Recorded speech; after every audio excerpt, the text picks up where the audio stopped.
በስመ አብ ወወልድ ወመንፈስ ቅዱስ አሐዱ አምላክ አሜን። በስመ አብ ወወልድ ወመንፈስ ቅዱስ አሐዱ አምላክ አሜን። በስመ አብ ወወልድ ወመንፈስ ቅዱስ አሐዱ አምላክ አሜን። ገድለ ቅዱስ ቴዎድሮስ በናድሊዮስ። አሳታሚ የየረር ቅዱስ ቴዎድሮስ ቤተ ክርስቲያን። ትርጉም በአለቃ አያሌው ታምሩ፣ የኢትዮጵያ ኦርቶዶክስ ተዋሕዶ ቤተ ክርስቲያን የሊቃውንት ጉባኤ ሰብሳቢ። በቤተ ክርስቲያናችን የትምህርተ ሃይማኖት መሠረት የሆኑ 46 የብሉይ ኪዳን፣ 35 የሐዲስ ኪዳን በድምሩ 81 አስራው መጻሕፍት አሉን። ደግሞ የረቀቀውን የሚያጎሉ ኃይለ ቃል የሚተረጉሙና የሚያብራሩ መጻሕፍተ ሊቃውንት፣ መጻሕፍተ መነኮሳት የሚባሉ አሉ። ከነዚህም ቀጥሎ ጌታ ለቤተ ክርስቲያን በቤተ ክርስቲያንም አማካኝነት ለምእመናን የሰጣቸውን ጸጋዎች የሚገልጹ ገድል፣ ተአምር፣ ድርሳን የሚባሉ መጻሕፍት አሉ። ገድል ማለት ምእመናን ጌታን ተከትለው በስሙ የተቀበሉትን መከራ የሚገልጽ ሲሆን፣ ተአምር ደግሞ በተጋድሎ ውስጥ ሳሉ አምላካቸው ያመኑትንና ያስተማሩትን ትምህርት እውነተኝነት ለመግለጽ ያደረገላቸውን ተአምራት የሚተርክ ነው። ድርሳንም እንደዚሁ አንድ የእግዚአብሔር ሰው የፈጸመውን አገልግሎቱን በአጠቃላይ የሚገልጽ የዜና ሕይወቱ መግለጫ ነው። ለእነዚህ ሁሉ መሠረታቸው ግን በሉቃስ ወንጌል ምዕራፍ 14 ቁጥር 26፣ ዕብራውያን ምዕራፍ 2 ቁጥር 4 እና ቁጥር 9 እንዲሁም በልዩ ልዩ የወንጌል ምዕራፎች የተገለጹት ናቸው። ለእነዚህ ሁሉ መሠረታቸው ግን በሉቃስ ወንጌል ምዕራፍ 14 ቁጥር 26፣ በዕብራውያን ምዕራፍ 2 ከቁጥር 4 እና 9 እንዲሁም በልዩ ልዩ የወንጌል ምዕራፎች የተገለጹት ናቸው። ከዚህም በላይ የገድል የተአምርና የድርሳን መሠረታቸው የሐዋርያት ሥራ የሚባለው መጽሐፍ ሲሆን ምንጫቸው በአጠቃላይ ያው ወንጌል ነው። ገድልንም ተአምርንም ድርሳንንም የሚነቅፉ ቢኖሩ ሁኔታውን በትክክል ያልተረዱ ሰዎች ናቸው። የኢትዮጵያ ኦርቶዶክስ ተዋሕዶ ቤተ ክርስቲያን ግን እናንተን የተቀበለ እኔን ተቀበለ፣ እኔን የተቀበለ የላከኝን ተቀበለ በሚለው መሠረት እሱን አምላክ ብላ እንደተቀበለች እሱን ያመኑ ስለ እሱ ዞረው ያስተማሩ በአደባባይ የመሰከሩ እስከ ሕይወታቸው ፍጻሜ እሱን ያገለገሉ በቀንና በሌሊት እሱን የሚያመሰግኑ ሐዋርያትን፣ ነቢያትን፣ ሰማዕታትን፣ ጻድቃንን፣ መላእክትን በስሙ ትቀበላለች። ቅድስናቸውንም ታውቃለች። ስለ እነሱም የተጻፈውን ዜና ሕይወት ትቀበላለች። ምእመናንም እነሱን እንዲመስሉ እነሱን መስለው እንዲያገለግሉ እነሱ ከደረሱበት ማዕረግም እንዲደርሱ በአምላካችን ስም የፈጸሙትን ተጋድሎ ወይንም ገድል፣ እግዚአብሔር ያደረገላቸውን ተአምራት፣ የተሰጣቸውን ጸጋ፣ ክብርና ቃል ኪዳን ለምእመናን ታስተምራለች። ይህም የቅዱስ ቴዎድሮስ በናድሊዮስ ገድል የተዘጋጀው በዚሁ መሠረት ነው። ቅዱስ ቴዎድሮስ በናድሊዮስ 40 ዘመን በፈጀው ዘመነ ሰማዕታት ተብሎ በሚታወቀው ዲዮቅልጥያኖስ ባስነሳውና በፈጸመው በሰማዕታት የተጋድሎ ዘመን ውስጥ በመጀመሪያ የሚገኝ ሰማዕት ነው።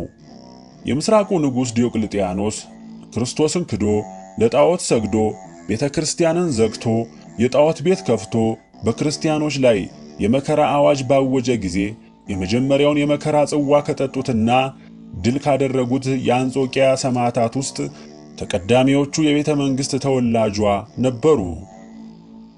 ቅዱስ ቴዎድሮስ በአንጾኪያ ቤተ መንግሥት ሦስተኛ የትውልድ ዘርፍ ያለው የመኮንን ሲድራኮስ ልጅ ሲሆን አንዱ ከአባቱ ወገኖች ሁለተኛው ከእናቱ ወገኖች የተሰየመ ሁለት መጠሪያ ስም ያለውና ቴዎድሮስ በናድሊዮስ በመባል የሚጠራ ነው። በዘመኑ በቴዎድሮስ ስም የሚጠሩ ሞክሼዎች 3 ሲሆኑ አንዱ ሊቀ ጳጳሱ፣ ሁለተኛው ሊቀ ሰራዊቱ ሲሆኑ ሦስተኛው ራሱ ቴዎድሮስ በናድሊዮስ ነው። ቅዱስ ቴዎድሮስ በናድሊዮስ በዘመኑ በሃይማኖቱና በሰይፍ አገሩን ለመጠበቅ ከእግዚአብሔር ከሰውም የተመረጠ ኃያል ሲሆን ለሀገሩ ለአንጾኪያና ለክርስትና ሃይማኖት ብዙ ሥራ ሰርቷል። ገድሉም ይኸውና ለምዕመናን እንዲያመች በአማርኛ ተተርጉሞ ቀርቧል። ቅዱስ ቴዎድሮስ በናድሊዮስ ዲዮቅልጥያኖስን ከመንግሥት አውርዶ ገላውዲዮስን በማንገስ አመፀኞችንም በመቅጣት በጊዜው ታላቅ ሥራ ሰርቷል። ግን የእግዚአብሔር መልአክ ጊዜው ምዕመናን በሰማዕትነት ሊከብሩበት የእግዚአብሔር ኃያልነቱን ከሃሊነቱን በልዩ ልዩ የሰማዕትነት አደባባይ እንዲገለጥ ለዲዮቅልጥያኖስ የፈቀደለት መሆኑን ስለገለጸለት ሰይፉን አስቀምጦና ውትድርናውን ትቶ በፈቃደ እግዚአብሔር ወደ ሰማዕትነት ገብቷል። በድንግልና በበጎ ምግባር በእውነተኛ ሃይማኖት በሰማዕትነት ሕይወቱን መሥዋዕት አድርጎ እንደ አምላኩ ተሰቅሎ በ153 ችንካሮች ተቸንክሮ ድል የነሳ ኃያል ሰማዕት ሲሆን ንጉሥ ቆስጠንጢኖስ የሮምን መንግሥት ለመያዝ ከጠላቶቹ ጋር ሲዋጋ በነበረበት ጊዜ በመንፈስ መጥቶ የረዳው፣ ጠላቶቹ በብዛት ከበው ባስጨነቁት ወቅት ከጠላቶቹ እጅ ያዳነውና ኋላም በዚያ ስፍራ ላይ የቁስጥንጥንያን ከተማ እንዲመሰርት ያዘዘው፣ የጌታን መስቀል ለማውጣት እንዲተጋ መመሪያ የሰጠው ኃያሉ ሰማዕት ቅዱስ ቴዎድሮስ በናድሊዮስ ነው። ንጉሥ ቆስጠንጢኖስም በቁስጥንጥንያ ካሰራቸው አብያተ ክርስቲያናት አንዱ በቅዱስ ቴዎድሮስ ስም ያሰራው ስለሆነ ከቅዱስ ጊዮርጊስ በኋላ በስሙ ቤተ ክርስቲያን የተሰራለት ኃያሉ ሰማዕት ቅዱስ ቴዎድሮስ ነው።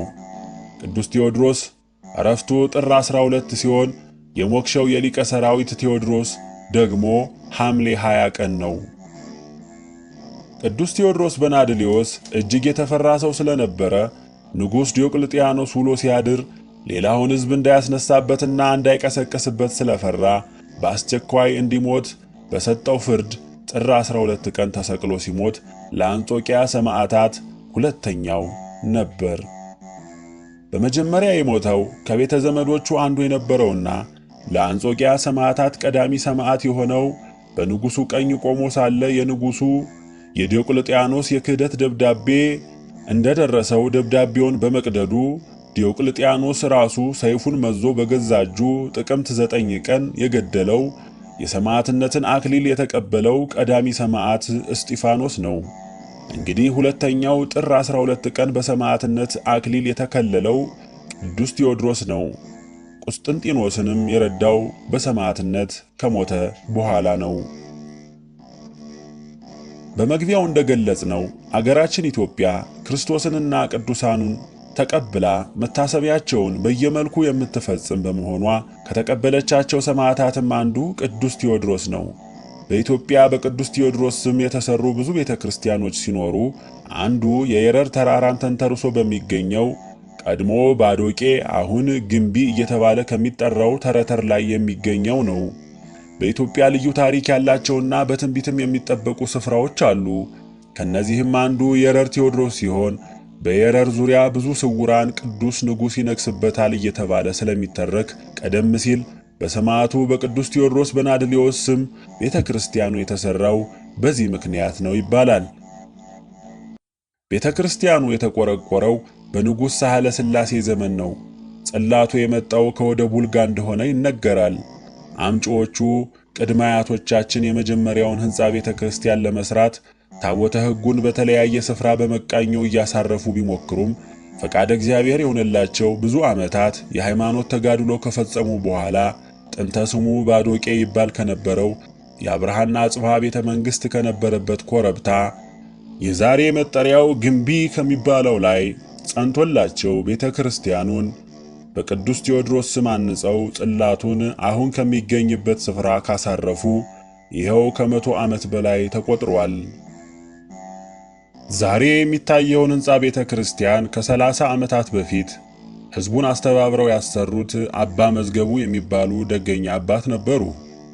ከቤተ ክርስቲያኑ በስተምስራቅ 200 ሜትር ከሚሆን ርቀት ላይ ከንግሥት ዘውዲቱ ጀምሮ በተለያዩ ጊዜያት ከመሬቱ ውስጥ የከበሩ ማዕድናትና ውጤቶችና ንዋየ ቅድሳት እየተገኙ ለነገሥታቱ በጊዜ ቀርበዋል። ስፍራው ለጎብኚዎችና ተመራማሪዎች አሁንም ምቹ ነው። የቀደሙ አባቶቻችን ልዩ ልዩ መጻሕፍትን ከልዩ ልዩ ቋንቋ እየተረጎሙ ወደ ኢትዮጵያ ሲያስገቡ ከመረጧቸው አንዱ ገድለ ቅዱስ ቴዎድሮስ ነው። መተርጎሙም እንዲያው ለከንቱ አይደለም። ከቅዱሳኑ ገድልና የእምነት ጽናት እግዚአብሔር ካደረገላቸው ተአምራት ምዕመናን እንዲማሩና ለሃይማኖታቸው፣ ለአገራቸው፣ ለክብራቸው፣ ለመብታቸው የሚደርስባቸውን መከራ ሁሉ እየታገሱ ስጋዊና መንፈሳዊ ክብር፣ ስጋዊና መንፈሳዊ መብት ታሪክ ያጎናጸፋቸውን ኦርቶዶክሳዊት ተዋሕዶ ሃይማኖታቸውንና ኢትዮጵያን አገራቸውን እንዲጠብቁ ነው።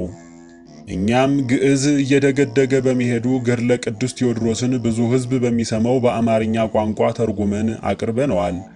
ሐሳባችን ግን አሁንም ምዕመናን ከኃያሉ ሰማዕት ከቅዱስ ቴዎድሮስ በናድሊዮስ ገድልና ትዕግሥት ትምህርት እንዲቀስሙ ከልዑል እግዚአብሔር አምላክ በተቀባው ቃል ኪዳን እየተማጸኑ ስሙን በመጥራት መታሰቢያውን በማድረግ እንዲጠቀሙ ነው። እንግዲህ ተተርጉሞ ግዕዝ ከአማርኛው ጋር በንጽጽር ታትሞ የቀረበ ስለሆነ ይህን አገልግሎት ለመፈጸም ላስቻለ አምላካችን ምስጋና እያቀረባችሁ የሰማዕቱን የቅዱስ ቴዎድሮስን ስምና የአምላኩን ስም እየጠራችሁ አምላከ ቴዎድሮስ እርዳን እያላችሁ እየተማጸናችሁ ሀብቱን፣ ጸጋውን፣ በረከቱን ለማግኘት እንድትጥሩበት ይሁን። አምላከ ቅዱስ ቴዎድሮስ ይህን መጽሐፍ ለማስተርጎም፣ ለማጻፍ፣ ለማሳተም የደከሙትን ገንዘባቸውን፣ ዕውቀታቸውን በዚሁ ሥራ ላይ ያዋሉትን ምዕመናንና ምዕመናትን ልዑል እግዚአብሔር በቸርነቱ ይባርክ። አገራችንን ኢትዮጵያን ኦርቶዶክሳዊት ተዋሕዶ ሃይማኖታችንን በምሕረቱ ይጠብቅ። አሜን። አለቃ እያሌው ታምሩ፣ ጥር 1988 አዲስ አበባ። ገድለ ቅዱስ ቴዎድሮስ። በስመ አብ ወወልድ ወመንፈስ ቅዱስ አሐዱ አምላክ። የቅዱስ ቴዎድሮስ በናድሊዮስ ገድልና ምስክርነት በንጉሡ በዲዮቅልጥያኖስ ዘመን በአንጾኪያ ሀገር ስለ ክርስቶስ የተቀበለው መከራ። ጥር በባተ በ12 ቀን። ልመናውና በረከቱ ከእኛ ጋር ይሁን ለዘለዓለሙ አሜን። ገድለ ቅዱስ ቴዎድሮስ ምዕራፍ 1። ብቻውን ታላላቅ ድንቅ ሥራ የሠራ የእስራኤል አምላክ እግዚአብሔር ይክበር ይመስገን። ልጁ ጌታችን ኢየሱስ ክርስቶስ ይክበር ይመስገን። ሕያው ማሕያዊ መንፈስ ቅዱስም ይክበር ይመስገን። ዛሬ የታወቀችው የታላቁ የቅዱስ ቴዎድሮስ መታሰቢያ ናት። ዛሬ የፈጣኑ የኃያሉ መታሰቢያ ናት። ዛሬ የቴዎድሮስ በናድሊዮስ መታሰቢያ ተገለጠችልን። የአንጾኪያ ሰው የቤተ መንግሥት ተወላጅ እግዚአብሔርን የሚፈራ ሰው ነው። እግዚአብሔር ኃይልን ብርታትን ሰጠው። የቁዝንንና የአረሚን ነገሥታት አጠፋቸው።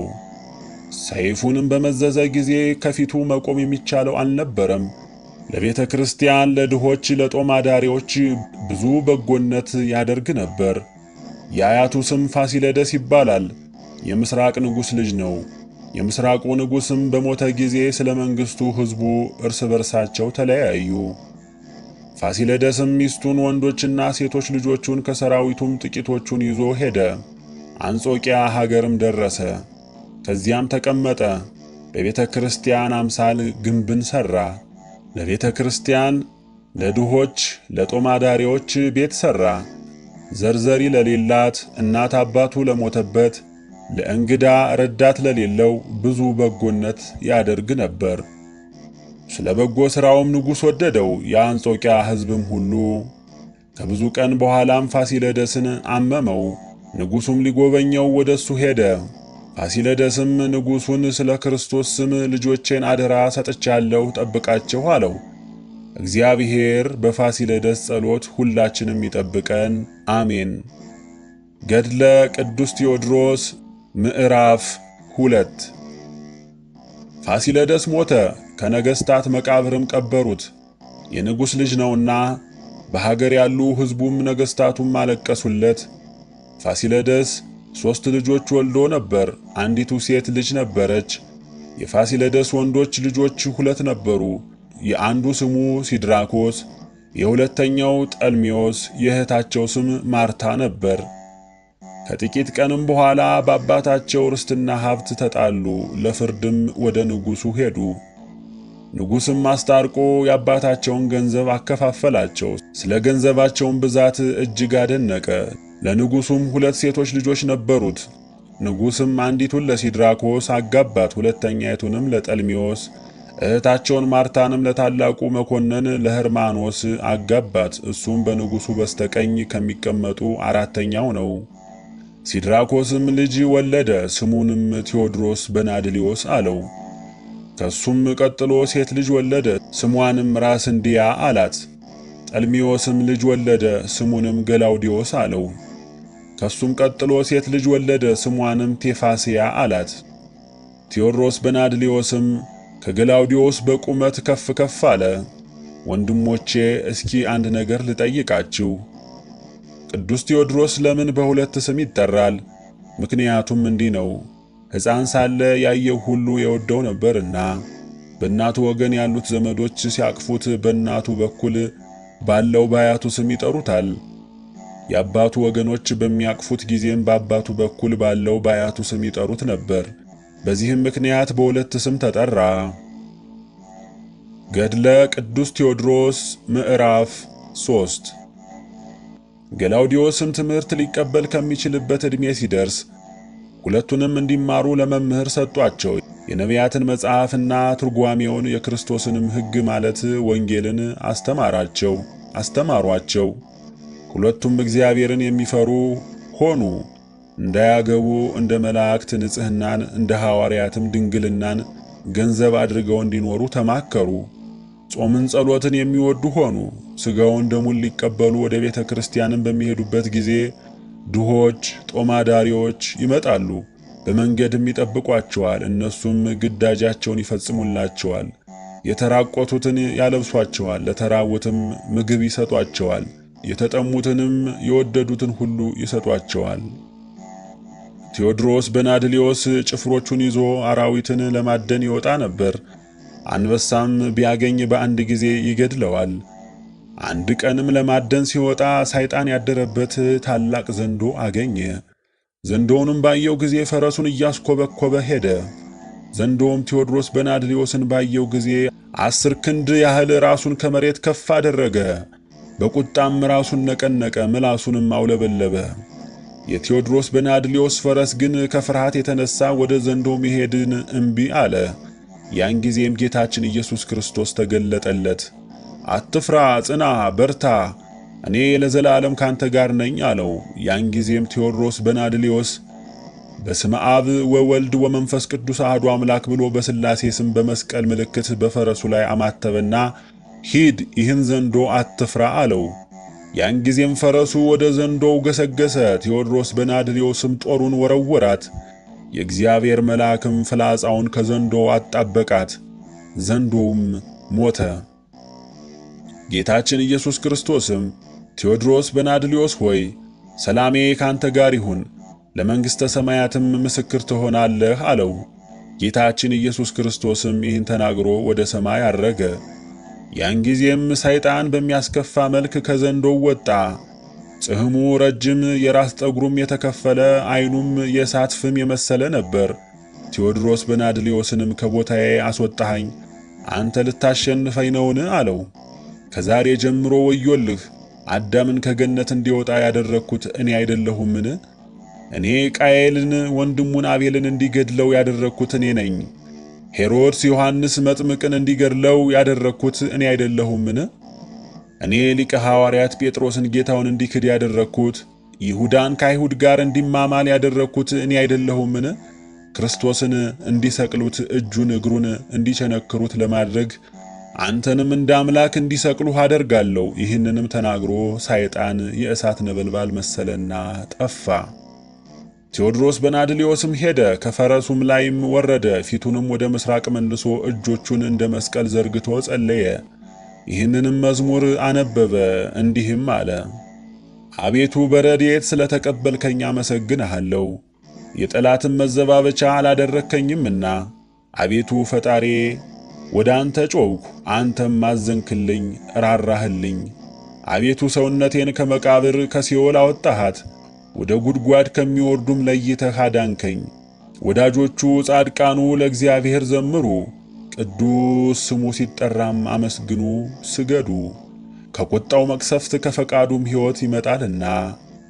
ማታ ልቅሶ ጧትም ደስታ ይሰማል። እኔ በተድላ ደስታዬ ለዘላለም አልታወክም ብዬ ነበር። አቤቱ በፈቃድህ ለሕይወቴ ብርታትን ስጣት።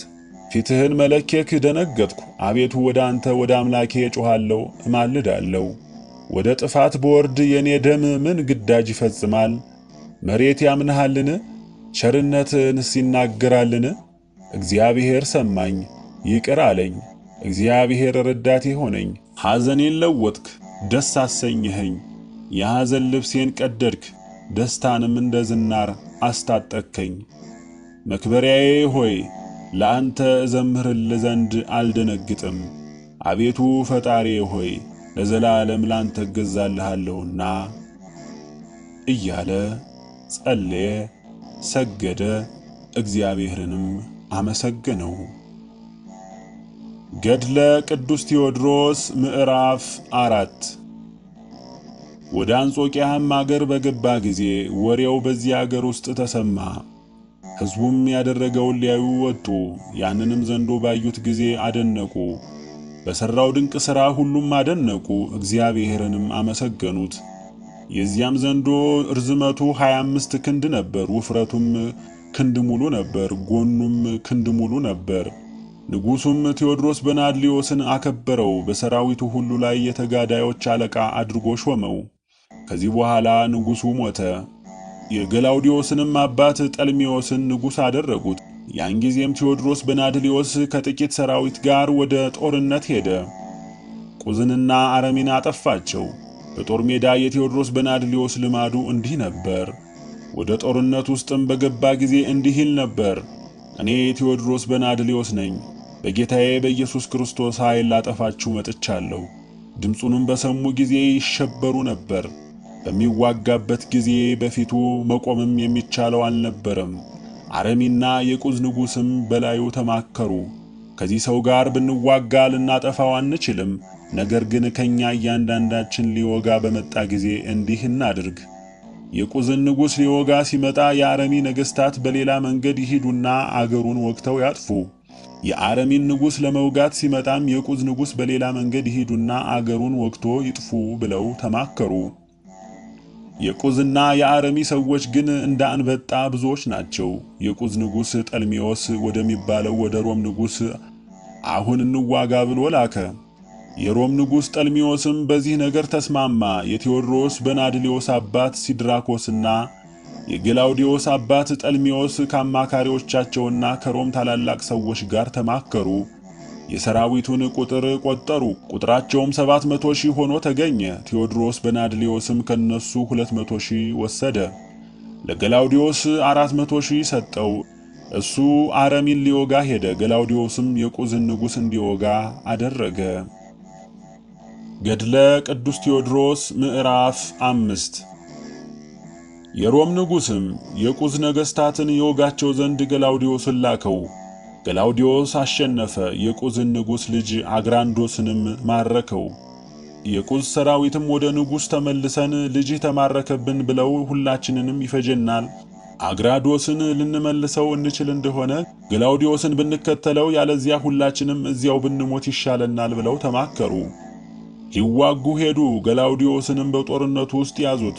በዚህች ቀንም ከሮምም ከቁዝም ብዙ ደም ፈሰሰ። ገላውዲዮስንም ወደ ቁዝ ንጉሥ ወስደው ሮማውያን ልጅህን አግራዶስን ወሰዱት። እኛም ስለ ልጅ ፈንታ የንጉሣቸውን ልጅ አመጣንልህ አሉት። ያን ጊዜም ንጉሡ ሚስቱን ንግሥቲቱን ጠርቶ የሮሙን ንጉሥ ልጅ ውሰጂ፣ ልጃችንን ይመልስልን ዘንድ ዕርቅ እስክናደርግና ወደ አባቱ እስክንመልሰው ድረስ በሚገባ ጠብቂው አላት።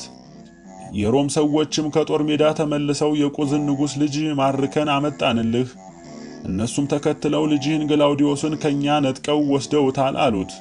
አባቱ ንጉሥም አዘነ፣ ንግሥት እናቱም አዘነች። የአንጾኪያ ሰዎችም ሁሉ አዘኑ፣ የተራቡትንም ያጠግብ ነበርና።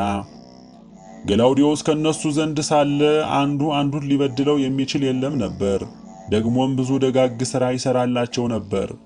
ቴዎድሮስ በናድሊዮስም የአረሚን ነገሥታት ወግቶ ጨርሶ አጥፍቷቸው ወደ አንጾኪያ ተመለሰ። የሀገሩም ሰዎች አዝነው አገኛቸው። ወደ ንጉሡም ገብቶ በአረማውያን ሀገር በሰልፍ ውስጥ የሆነው ሁሉ ነገረው። ንጉሡም ንግሥቲቱም ሕዝቡም አዝነው ተክዘው ባያቸው ጊዜ ቴዎድሮስ በናድሊዮስ አንተ ንጉሥ፣ ንግሥቲቱም ሕዝቡም አዝናችሁ አያችኋለሁ፣ በምን ምክንያት ነው አለው። ንጉሡም ወንድምህን ገላውዲዮስን የቁዝ ሰዎች ስለያዙት ነው አለው። እሱም አትዘኑ፣ ወንድሜን ገላውዲዮስን እኔ በጌታዬ በኢየሱስ ክርስቶስ ኃይል አመጣዋለሁ አላቸው። ገድለ ቅዱስ ቴዎድሮስ ምዕራፍ 6 እንግዲህ ተመልሰን የቁዝ ሰዎች ገላውዲዮስን እንደያዙትና ወደ አገራቸው እንደወሰዱት እንናገር። ንግሥቲቱና ልጇ ግን ገላውዲዮስን ባዩት ጊዜ ደምግባቱንና በላዩ የተሳለውን ብርሃን እጅግ አደነቁ። ንግሥቲቱም ንጉሡን ልጅህን እንዲያገባ ለንጉሡ ልጅ ልትሰጠው ልጃችንንም እንዲመልስልን ወደ አባቱ ብንልከው እወዳለሁ። ከእንግዲህ ወዲህ እነሱም አይወጉን፣ እኛም አንወጋቸውም አለችው። ንጉሡም አንቺ ሄደሽ ንገሪው አላት። እሷም ሄዳ ይህን ነገር ለገላውዲዮስ ነገረችው። ገላውዲዮስ መልሶ እንዲህ አላት፣ እኔ አላገባም፣ ጋብቻን ትቼ ራሴን ለክርስቶስ ሰጥቻለሁና። ንጉሡም ገላውዲዮስን ጠርቶ እንዲህ አለው፣ ደብዳቤ ጻፍና ወደ አባትህ ወደ ንጉሡ ላክ።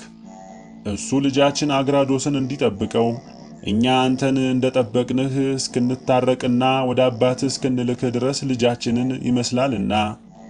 ዳግመኛም ወደ አባትህ ላክ። ቴዎድሮስ በናድሊዮስን ወደኛ እንዲልከው ዜናውን ጀግንነቱን ሰምቻለሁና ላየውሻለሁ። ገላውዲዮስም በእጆቹ እንግዲህ ብሎ ጻፈ። በስመ አብ ወወልድ ወመንፈስ ቅዱስ አህዱ አምላክ። እግዚአብሔር የአባቴን የጠልሜዎስን መንግሥት ያጽና፣ የእስራኤልን ነገሥታት የዳዊትን የሰሎሞንን የሕዝቅያስን መንግሥት እንዳጸና። አባቴ ደስ ይበልህ፣ እኔ በሕይወት አለሁና። ደግሞም እዘን ተክዝ፣ እኔ በአረማውያን ንጉሥ እጅ ነኝና። እኔን በመልካም ይዞኛል፣ አንተም ልጁን በመልካም ያዘው። ቴዎድሮስ በናድሊዮስን ንጉሥ ሊያየው ይሻል። ገላውዲዮስ ይህን ከጻፈ በኋላ ደብዳቤውን ለቁዝ ንጉሥ ሰጠው። ንጉሥም አገልጋዮቹን ደብዳቤውን አስይዞ ላከ። የመልእክተኞቹም ስማቸው ሊዮንዲዮስና በንግሎስ ይባል ነበር። ወደ አንጾቂያም ከተማ ደርሰው ደብዳቤውን ለንጉሥ ጠልሜዎስ ሰጡት። በልጁ በገላውዲዮስ እጅ የተጻፈውን ደብዳቤ ባየ ጊዜ ፍጹም ደስታ ደስ አለው፣ እግዚአብሔርንም አመሰገነው። ንግሥቲቱም ደስ አላት፣ አገልጋዮቹም ደስ አላቸው። በሀገሩ ውስጥ ያሉ ሰዎችም ሁሉ እስከ 7 ቀን ፍጹም ደስታ ደስ አላቸው። ለሕዝቡም ግብር አደረጉ። ለድሆች ልብሳቸውን አለበሳቸው፣ ለጦም አዳሮችም ምግባቸውን ሰጣቸው፣ ለእያንዳንዱም የሚያስፈልጋቸውን ሰጣቸው። እነዚያን መልእክተኞችንም ከቴዎድሮስ በናድሊዮስ ጋር አገናኛቸው። አንድ ቀንም በመካከላቸው ጭውውት በተደረገ ጊዜ መልእክተኞቹ ቴዎድሮስ በናድሊዮስን እንዲህ አሉት፣ አለቃችን ወይ እኛም ሌሎችም የንጉሥ ሰራዊት ገላውዲዮስን ስንጠብቀው ሳለን በሌሊት ብርሃን ከሰማይ ሲወርድ አይተናል። አሁንም ሕጋችሁ ሥርዓታችሁ ምን እንደሆነ ትነግረን ዘንድ እንሻለን። ቴዎድሮስ በናድሊዮስም ብልህ መጻሕፍትን አዋቂ የሆነ ስሙ አግልስጢኖስ የተባለ አንድ ቄስ አመጣ። ለእነዚህ ለመልእክተኞች የክርስቶስን ሕግ ንገራቸው አለው። የነቢያትን የሐዋርያትን መጻሕፍት ከነትርጓሜያቸው ስለ ክርስቶስ የሆነውንም ነገር ሁሉ አስተማራቸው። መልእክተኞችም ተነስተው ለቴዎድሮስ በናድሊዮስ እጅ ነሱ። በክርስቶስ አምነናልና የሚያጠምቀን የክርስቶስን ሥጋውን ደሙን የሚያቀብለን ካህን አምጣልን አሉት። ገድለ ቅዱስ ቴዎድሮስ ምዕራፍ 7 ቴዎድሮስ በናድሊዮስም ወደ ንጉሥ ሄዶ ይህን ነገር ነገረው። ንጉሡም እነዚህ ሰዎች ተቀብላችሁ አጥምቋቸው ብሎ ወደ ሊቀ ጳጳሳቱ ወደ አባ ቴዎድሮስ ላከ። ሊቀ ጳጳሳቱም 40 ቀን እንዲጾሙ አዘዛቸው። በየጊዜውም በየሰዓቱ ጸሎት አታቋርጡ፣ የኃጢአታችሁንም ስርየት ለምኑ፣ ጾማችሁም እስኪፈጸም ሥጋ አትብሉ ብሎ አዘዛቸው። 40 ቀን ከጾሙ በኋላም አንድ አምላክ በሚሆን በአብ በወልድ በመንፈስ ቅዱስ ስም እንዲያጠምቃቸው አግልስጢኖስን አዘዘላቸው። አግልስጢኖስም አጠመቃቸው፣ የክርስቶስን ሥጋውን ደሙን አቀበላቸው። ንጉሥም መልካም ነገር አደረገላቸው፣ በሁለት አገሮች ላይ ሾማቸው። እነሱም ጾምንና ጸሎትን የሚወዱ ለድሆች ለጦም አዳሪዎችም ምጽዋትን የሚሰጡ ሆኑ። በዲዮቅልጥያኖስ ዘመን ሰማዕት ሆኑ፣ ለክርስቶስም ሰውነታቸውን አሳልፈው ሰጡ። ቴዎድሮስ በናድሊዮስ ሰማዕትነትን በተቀበለ ጊዜ ቴዎድሮስ በናድሊዮስም ሄደ። የቁዝ አገር ንጉሥ ከተማ ወደ ሆነችው ወደ ጠርሴስ ሀገር ደረሰ። ሊቀ ጳጳሳት ቴዎድሮስም አብሮት ሄደ። ወደ ሀገርም በቀረበ ጊዜ ለቁዝ ንጉሥ ነገሩት። ቴዎድሮስ በናድሊዮስም መጥቷል አሉት። ያን ጊዜም በከተማው ያሉት ሕዝብ ሁሉ ቴዎድሮስ በናድሊዮስን ሊያዩ መጡ። ወደ ንጉሥ ቤት ለመግባት በመንገድ ሲሄድም ሕዝቡ ቴዎድሮስ በናድሊዮስን ሊያዩ ወደ ሰገነት ወጡ። ከሕዝቡም ብዛት የተነሳ ፎቅ ቤቶች ከወጡባቸው ሰዎች ጋር ወደቁ። ቴዎድሮስ በናድሊዮስም ወደ ንጉሡ ገባ። ንጉሥም ቴዎድሮስ በናድሊዮስ አንተ ነህን? አለው። እሱም አዎን አለው። ንጉሡም እኔ ኃይልና ብርታት እንዳለህ ዝናህን ሰምቻለሁ አለው። አሁንም የኃይልህን ጽናት ልታሳየኝ እሻለሁ አለው። ቴዎድሮስ በናድሊዮስም ኃይልና ብርታት የክርስቶስ ነው አለው። ንጉሥ እወቅ፣ እኔ በጦርነቱ ውስጥ ኑሬ ቢሆን ሰራዊትህም ሁሉ ቢሰበሰቡ እንኳ ወንድሜን ግላውዲዮስን ሊይዙት ባልቻሉም ነበር አለው። ንጉሡም ቴዎድሮስ በናድሊዮስን ሂድ ከተወደደ ከገላውዲዮስ ጋር ተገናኝ አለው። ገድለ ቅዱስ ቴዎድሮስ ምዕራፍ 8 ቴዎድሮስ በናድሊዮስም ገላውዲዮስ ወዳለበት ሄደ። ባየውም ጊዜ ደስ አለው፣ አንገቱንም አቅፎ ሳመው። ቴዎድሮስ በናድሊዮስም ገላውዲዮስን እንዲህ አለው፣ አትዘን፣ እግዚአብሔር አምላካችን ከኛ ጋር ነውና ዳግመኛም በሆኑ ያደረጉብህ ክፉ ነገር አለን አለው። የለም፣ ነገር ግን ንግሥቲቱ ልጇን እንዳገባላት ጠይቃኝ ነበር፣ ማግባቱን እምቢ አልኩ አለው። ንግሥቲቱና ልጇም ከቤት በስተውጭ ቆመው እነዚህን ሁለት ቡሩካን ይመለከቷቸው ነበር። የፊታቸውን ላህይ ደምግባታቸውንና በላያቸው ያረፈውን የክርስቶስን ብርሃን አይተው አደነቁ፣ እጹብ እጹብ አሉ። ንግሥቲቱም አንድ ሰዓሊ ጠርታ እንዲህ አለች፣ አንተ የእነሱን መልክ በቤቴ ግድግዳ ላይ ሳልልኝ አለችው። እነሱንም አስመስሎ ስዕል ሳለላት። ንጉሡም ቴዎድሮስ በናድሊዮስንና ገላውዲዮስን ጠራቸው። ቴዎድሮስ በናድሊዮስንም ወንድምህን ገላውዲዮስን ውሰደው፣ ወደ ሀገራችሁ ሂዱ፣ ልጄንም ወደ እኔ ላኩልኝ አለው። ያን ጊዜም ንግሥቲቱ እንዲሄዱ አታሰናብታቸው፣ ይልቁንም ገላውዲዮስን አትልቀቅ አለች። ያን ጊዜም የመላእክት አለቆች ሚካኤል፣ ገብርኤል ከሰማይ ወረዱ። ሚካኤል ለቴዎድሮስ በናድሊዮስ ሰይፉን ሰጠው፣ ገብርኤልም ለገላውዲዮስ ሰይፉን ሰጠው። ያን ጊዜም ቴዎድሮስ በናድሊዮስ በታላቅ ድምፅ ጮሆ በጌታዬ በኢየሱስ ክርስቶስ ኃይል ላጠፋችሁ መጥቻለሁ አለ። ከጠላቶቻቸውም ጋር ይዋጉ ጀመር። ቴዎድሮስ በናድሊዮስም ድምፁን ከፍ አድርጎ በጮኸ ጊዜ ንግሥቲቱ በቤቷ ግድግዳ ላይ ያሰራቻቸው ስዕሎች ከሱ ጋር ጮኹ። ከቃላቸው የሚሰማውን ድምፅም ቴዎድሮስ በናድሊዮስ ሊያጠፋችሁ መጣ ይል ነበር። ከቁዝ ሰራዊትና ከሀገሩ ሰዎችም ብዙዎች በሰይፍና በድንጋጼ አለቁ። ያን ጊዜም የሀገሩ ሰዎች ፍርሃትና ድንጋጼ ወረደባቸው፣ ብዙዎችም ሞቱ። በሰይፍም በድንጋጤም የሞቱት የቁዝ ሰዎች 7000 ሰዎች ነበሩ። ንጉሡም ሊቀ ጳጳሳቱን ሕዝቤንና ሰራዊቴን እንዲያጠፉ መንግሥቴንም እንዲያሳልፉ ለእነዚህ ለሁለት ሰዎች ብርታትን ኃይልና ብርታትን የሰጠሃቸው አምላካቸው አንተ ነህን? አለው። ሊቀ ጳጳሳቱም እኔ የአምላክ ባሪያ ነኝ እንጂ አምላክ አይደለሁም፣ ነገር ግን ለባሮቹ እንድንጸልይላቸው ሊቀ ካህናት አድርጎ ሾሞኛል አለ። ንጉሡም ከፍርሃት የተነሳ ወደ ፎቅ ወጣ። ሕዝቤንና ሰራዊቴን እንዳታጠፋብኝ መንግሥቴን እንዳታሳልፍብኝ በአምላክህና በወንጌል ተማጽኜ እለምንሃለሁ ብሎ ወደ ቴዎድሮስ በናድሊዮስ ጮኸ።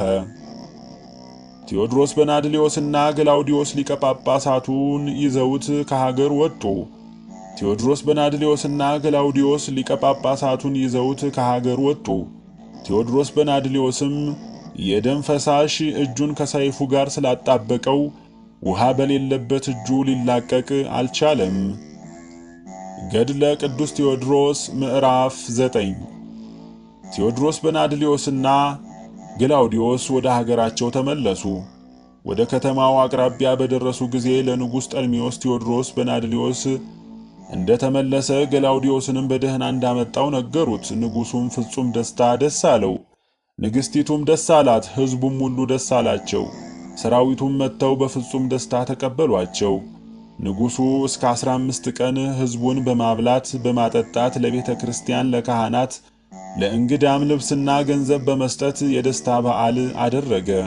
ዳግመኛም ለድሆች፣ ለጦም አዳሮች፣ ባል ለሌላቸው ሴቶችና ለሙት ልጆች ለእያንዳንዳቸው 40 ወቄት ወርቅ ሰጠ፣ ልብስም አለበሳቸው።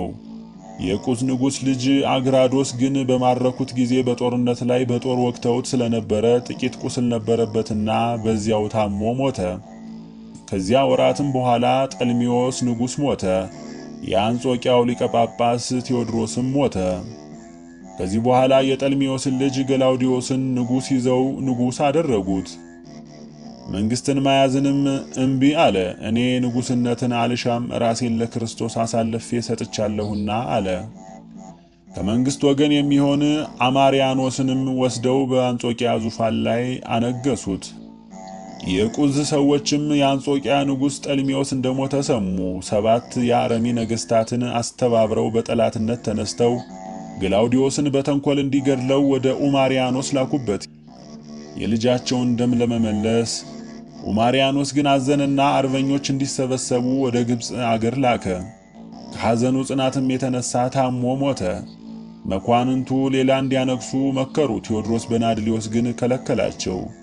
እንግዲህ አስቀድመን ከአረሚና ከቁዝ ነገሥታት ጋር እንዋጋ ብሎ ብዙ ናቸውና ቁጥራቸውም ብዙ ነውና እግዚአብሔር በሰላም ቢመልሰን የወደድነውን ንጉሥ እናነግሳለን አላቸው።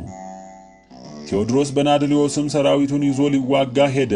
ከግብፅ የመጡ ረዳቶችም አብረውት ሄዱ። ከግብፃውያንም በከተማ የቀሩ ጥቂቶች ነበሩ። በመካከላቸውም አግሪጳ የሚባል አንድ ሰው ነበር። መልካምም ነበር።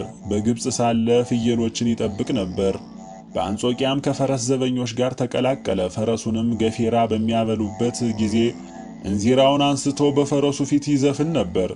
ሰይጣንም በፈረሱ ላይ አድሮ ያዘፍነው ነበር። ኡማርያኖስም 2 ሴቶች ልጆች ነበሩት። ከፎቅ ላይ ተቀምጠው ነበር። ከነሱ አንዲቱ ፈረሱን ሲያዘፍነው አግሪጳን አየችው። ለታላቋም ልትነግራት ሄደች። ይህን ድንቅ ነገር ነይ አለቻት። ሄደች፣ አየች። ገድለ ቅዱስ ቴዎድሮስ ምዕራፍ 10። እሷ ግን ሰይጣን ኃጢአትን አጣፈጠላት፣ አግሪጳንም ወደደችው። ሌሊትም በሆነ ጊዜ ቤት ከፍታ አስገባችውና ከሱ ጋር አመነዘረች፣ ድንግልናዋንም አጠፋች። አግሪጳን አግብቻለሁ፣ የጋብቻ ሕግ ፈጽሙልኝ ብላ ወደ ካህናት ላከች። አይሆንም፣ ቴዎድሮስ በናድሊዮስን እንፈራለን አሏት። ልጅቱም መንግሥት የአባቴ አይደለምን? ቴዎድሮስ በናድሊዮስም ወታደር ነው አለቻቸው። ይህንንም ብላ ካህናቱን በብዙ ወርቅ ሸነገለቻቸው። ለአግሪጳም አጋብተው አነገሷት። ባነገሱትም ጊዜ ዲዮቅልጥያኖስ አሉት። ፊስንዲያም በእጇ እንዲህ ብላ ጻፈች። የንጉሥ ኡማርያኖስ ልጅ አንድ አግረጳ ከሚባል ከፍየል እረኛ ግብፃዊ ጋር ተጋባች፣ የአንጾቂያ አገርም ንጉሥ አደረጉት ብላ ጻፈች። ወደ ቴዎድሮስ በናድሊዮስም ደብዳቤ ላከች። ቴዎድሮስ በናድሊዮስም ያንን ደብዳቤ ባየ ጊዜ ሰራዊቱን በጦር ሜዳ ትቶ ወደ አንጾቂያ ከተማ ተመለሰ። ወደ ንጉሥ ግቢም ገባ። ይህን የፍየል እረኛ ግብፃዊ በሮም ላይ ንጉሥ ያደረገው ማን ነው አለ። የንጉሥ ኡማርያኖስ ልጅም ከፎቅ ላይ ሆና መንግሥቱ የአባቴን አይደለምን? አንተማ የጦር ሰው አይደለህምን? ብላ መለሰችለት። ያን ጊዜ ቴዎድሮስ በናድሊዮስ ሰይፉን መዞ ከልጅቱ ሰራዊት 700 ሰው ገደለ። እሳቱን ወስዶ ቤተ መንግሥቱን አቃጠለ። ልጅቱም ልብሰ መንግሥቱንና ዘውዱን ጠቅላ ከፎቅ ወደ ታች በገመድ አወረደችለት። ቴዎድሮስ በናድሊዮስ እንዳታጠፋን በጌታ ተማጽኜ እለምንሃለሁ፣ ዘውዱንና ልብሰ መንግሥቱን ውሰድ፣ የወደድከውንም አንግሰው አለችው። ቴዎድሮስ በናድሊዮስም ገላውዲዮስን ወስዶ በመንግሥቱ ዙፋን ላይ አስቀመጠው። ልብሰ መንግሥት አለበሰው፣ አክሊለ መንግሥት አቀዳጀው። አዋጅ ነጋሪም በከተማዋ እየዞረ ቴዎድሮስ በናድሊዮስ ገላውዲዮስን አነገሰው እያለ አወጀ። ሕዝቡም እውነት ነው ይገባዋል አሉ። ገላውዲዮስም የቴዎድሮስ በናድሊዮስ ቁጣው እንደበረደ ባየ ጊዜ ዘውዱን ከራሱ አወረደ፣ ልብሰ መንግሥቱንም አወለቀ። እኔ የዚህን ዓለም መንግሥት አልፈልግም አለ። ያን ጊዜም የእግዚአብሔር መልአክ ለቴዎድሮስ በናድሊዮስ ተገለጠለትና እግዚአብሔር ኃይሉን ጽናቱን ሰጠህ፣ እነዚህን ክርስቲያኖች ለምን አጠፋሃቸው አለው። ቴዎድሮስ በናድሊዮስም መልሶ የእግዚአብሔርን መልአክ አምፀው የፍየል እረኛ ግብፃዊ አንግሰዋልና ስለዚህ ነው አለው። የእግዚአብሔር መልአክም ቴዎድሮስ በናድሊዮስን እንዲህ አለው፣ አይሁድ በክርስቶስ ላይ ካደረጉት ይህኛው አመጽ ይበልጣልን? የግርንግሪት አሰሩት፣ በጲላጦስና በሊቃነ ካህናት ፊት በአደባባይ አቆሙት፣ ሰደቡት፣ ፊቱን በጥፊ መቱት፣ እርኩስ ምራቅንም ተፉበት። እንግዲህ ያ አመፃ ይበልጣል። ግን አላጠፋቸውም፣ እግዚአብሔር ይቅር ባይ ታጋሽም ነውና። ለዲዮቅልጥያኖስም ለ1 ሰዓት መንግሥትን ሰጥቶታል አለው። ቴዎድሮስ በናድሊዮስም እግዚአብሔር የፈቀደውን ያንግስ አለው። ይህን ከተናገረ በኋላ ወደ ሰራዊቱ ወደ ሰልፉ ተመልሶ ከአረማውያንና ከቁዝ ሰዎች ጋር ተዋጋ። ቴዎድሮስ በናድሊዮስም እኔ በጌታዬ በኢየሱስ ክርስቶስ ስም ላጠፋችሁ መጥቻለሁ ብሎ በጮኸ ጊዜ ያን ጊዜ የቁዝና የአረሚ ሰዎች ከፊቱ ሸሹ። ተከትሎም አጠፋቸው። ዳዊት በመዝሙሩ ጠላቶቼን አሳድዳቸዋለሁ፣ እይዛቸዋለሁ፣ እስካጠፋቸውም ድረስም አልመለስም፣ አስጨንቃቸዋለሁ፣ መቆምም አይቻላቸውም ብሎ እንደተናገረ የቁዝ ንጉሥ ልጅ ኒጎዲሞስንም ማርኮ ወደ አንጾኪያ ወሰደው፣ ለንጉሥ ዲዮቅልጥያኖስም ሰጠው። ዲዮቅልጥያኖስም እስክንታረቅና ወደ አባቱ እስክንመልሰው ድረስ የንጉሥን ልጅ ውሰድና ጠብቀው ብሎ በአደራ ይጠብቀው ዘንድ ለሊቀ ጳጳሳቱ ለአባ አጋጊዮስ ሰጠው። ገድለ ቅዱስ ቴዎድሮስ ምዕራፍ 11 የቁዝ ንጉሥ ግን ስለ ልጁ በጣም አዘነ። በልቡም ብዙ ገንዘብ ብልክለት የአንጾኪያው ንጉሥ ለልጄ ይራራለታል መልሶም ይልክልኛል ብሎ አሰበ። ይህንንም ብሎ ወርቅና ብር የከበረ ልብስ የተጫኑ 100 በቅሎዎችን ላከ። ስለ ልጁ ስለ ኒጎሚዶስ ፈንታ ይህን ገንዘብ ተቀበልና ልጄን ስደድልኝ ብሎ ወደ ዲዮቅልጥያኖስ ላከ። ዲዮቅልጥያኖስም መልእክተኞችን እኔ የከበረ ወርቅና ብር የከበረ ልብስም አላጣሁም፣ ስለ ልጅህም ፈንታ የላከውን ገንዘብ አልቀበልም። ሕዝበ ክርስቲያንን ሁሉ እንዳትዋጋቸው ምድራቸውንም እንዳትነጥቃቸው ማልልኝ እንጂ ብላችሁ ለጌታችሁ ንገሩት አላቸው። መልእክተኞችም ወደ ንጉሡ ደብዳቤ ጻፉ። በመልእክታቸውም ዲዮቅልጥያኖስ ያለውን ሁሉ ገለጡለት። ዳግምም ልጁ ከሊቀ ጳጳሳቱ ከአባ አጋጊዮስ ዘንድ በአደራነት በደህና እንዳለ ነገሩት። የቁዝ ንጉሥ ግን ይህን መልእክት ባነበበ ጊዜ ወደ ሊቀ ጳጳሳቱ በተንኮል እንዲህ የምትል ደብዳቤ ጻፈ። አባቴ ሊቀ ጳጳሳት፣ በእውነት የክርስቲያን አባት አንተ ነህ፣ ስለ እነሱም የምታስብ አንተ ነህ። ቸርነትህም ለሕዝበ ክርስቲያን ብቻ አይደለም፣ ለክፉም ለደጉም ለኃጥኡም ለጻድቁም ነው እንጂ። ሰማያዊ አባትህ ፍጹም እንደሆነ አሁንም በአንተና በእኔ መካከል ዕርቅ ይሁን። ይህንን የ100 በቅሎ ጭነት ወርቅና ብር የከበረ ልብስም ተቀበል። ልጄን ኒጎሚዶስንም ስደድልኝ። ይህ መንግሥት የማይገባው የፍየል እረኛ ግብፃዊ ግን ከጠብና ከጭቅጭቅ በቀር ዕርቅ አይወድም። ይነግስባቸው ዘንድ የማይወዱ የአንጾኪያ ሰዎች እንዳይነሱበት ይህንን ጽፎ አትሞ ወደ ሊቀ ጳጳሳት በምስጢር ላከ። ደብዳቤቱም ወደ ሊቀ ጳጳሳቱ ወደ አጋጊዮስ በደረሰች ጊዜ ገንዘቡን፣ ወርቁን፣ ብሩን፣ የከበረ ልብሱን በሌሊት ተቀብሎ የቁዝ ንጉሥ ልጅ ኒጎሚዶስን በስውር ሰደደው። ሄዶ ወደ አባቱም ደረሰ። ኒጎሚዶስም ወደ አባቱ በደረሰ ጊዜ የቁዝ ሰዎችና የአረሚ ነገሥታት ከብዙ ሰራዊት ጋር ተሰበሰቡ። መክረውም ሮማውያንን ሊወጉ ተነሱ። ኒጎሚዶስም ሰራዊቱን አሰልፎ ከሮማውያን ጋር ሊዋጋ ሄደ። ቴዎድሮስ በናድሊዮስም ሰራዊቱን አሰልፎ ከቁዝና ከአረሚ ጋር ሊዋጋ ሄደ። ከዳኖፊስ ባህር አጠገብም ደርሰው ሰፈራቸውን ከዚያ አደረጉ። የቁዝ ሰዎችና የአረሚ ነገሥታትም ወደ እነሱ ቀረቡ። ሰፈራቸውንም በእነሱ ትይዩ አደረጉ። ሰይጣንም ከቁዝ ሰራዊት አንዱን መስሎ ወደ ሮማውያን ሰፈር ሄዶ ክፉ ነገር ተናገረ። ከዚህም በኋላ ከሮማውያን አንዱን መስሎ ወደ ቁዝ ሰዎች ሄዶ ክፉ ነገር ተናገረ። እንዲዋጉም አደረጋቸው። ቴዎድሮስ በናድሊዮስም በሚዋጋበት ጊዜ የቁዝ ንጉሥ ልጅ ኒጎሚዶስን ከጦርነት ውስጥ አየው። ቴዎድሮስ በናድሊዮስም ቴዎድሮስ ይባል ለነበረው ለሰራዊቱ አለቃ ለሞክሸው የቁዝ ንጉሥ ልጅ ኒጎሚዶስን አየዋለሁ ያው ብሎ ነገረው። የሰራዊት አለቃ ቴዎድሮስ እሱ አይደለም እሱን የሚመስል ነው እንጂ አለው። ቴዎድሮስ በናድሊዮስም ወደ ቁዝና ወደ አረሚ ሰዎች ከዛሬ ጀምሮ እስከ 12 ቀን ድረስ እንቆይ፣ ከዚህ በኋላ እንዋጋለን ብሎ ላከ። እሺ ይሁን አሉ። ገድለ ቅዱስ ቴዎድሮስ ምዕራፍ 12 ቴዎድሮስ በናድሊዮስም ሰራዊቱን በሰፈር ትቶ ማንም ሳያውቅ የሰራዊቱን አለቃ ሞክሼውን ቴዎድሮስን ይዞ ወደ አንጾኪያ ተመለሰ።